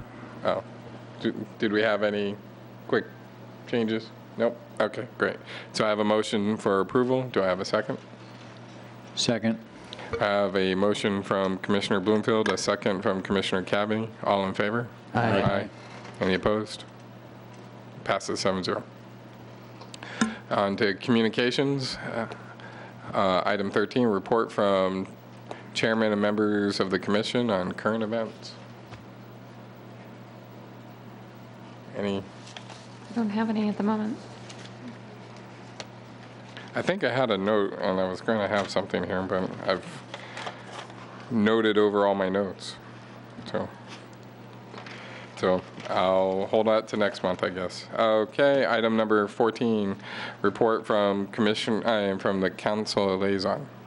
Chairman, it's a pleasure to be here in place of Councilmember Daniels this evening. She's sorry that she can't be with you. On her behalf, I'd just like to thank you for all the hard work and discussion that you had on all the items tonight. I know 2014's been kind of an interesting year for the Planning Commission. We've had several people leave, several new members, and I just want to applaud you for all the work that you're doing and how you worked together this evening. I know those were tough discussions. For a couple current events, I just want to say if you haven't been down to the water tower yet, it looks beautiful at night. We've decided to light that with Christmas lights now. And if you haven't been down there, the perfect opportunity would be this Thursday evening for a Parks and Recs concert. It's going to be dueling pianos under the water tower at 6:30. Water tower looks beautiful. Heritage District looks beautiful. Everything's lit up at night. There's even going to be horse-drawn carriage rides. And then Saturday morning, we're going to have a ribbon cutting at the parking structure starting at 10 a.m. It's going to be a taste of Gilbert. It's called Discover Delicious Gilbert. And there's going to be several restaurants down there serving food. It's all free. The mayor will be there to do a ribbon cutting around 10:30. So if you'd like to join us for that, it'll be on the roof of the parking structure down on Vaughn Ave in the Heritage District. And I'd like to welcome our new Planning Commission alternate, Todd Hall, this evening. Did a great job. I know it's not easy to start up there on your first night. And I want to say Merry Christmas, and I'll see you all next year. Great, thank you. Councilwoman. Yes. Officially. Officially. Swearing in's January 15th, right here in the chamber at 6 p.m. If anybody like to attend, we'll have a cake following in the lobby. More free food, all right. And then they're going to put me right to work at 7 p.m. with a council meeting, so. Nice. Thanks. Great, thank you. A report from Planning Service Manager on current events. Well, of course, I very much appreciate, we all appreciate your work. Tonight was a good example. Good discussion, very good questions among the commissioners. We will work hard to take your direction, clarify it for council, and move things on. We very much appreciate your work and your volunteerism for the residents of our community for the long term. I'm just very thankful for all the things you've done over the year. I mean, this is December already. I can't believe it. So I'm thinking about the year and the tools you've helped build and implement and the direction that you consistently give. Very much appreciated. Thank you. Thank you. Adjourn the meeting, the commission.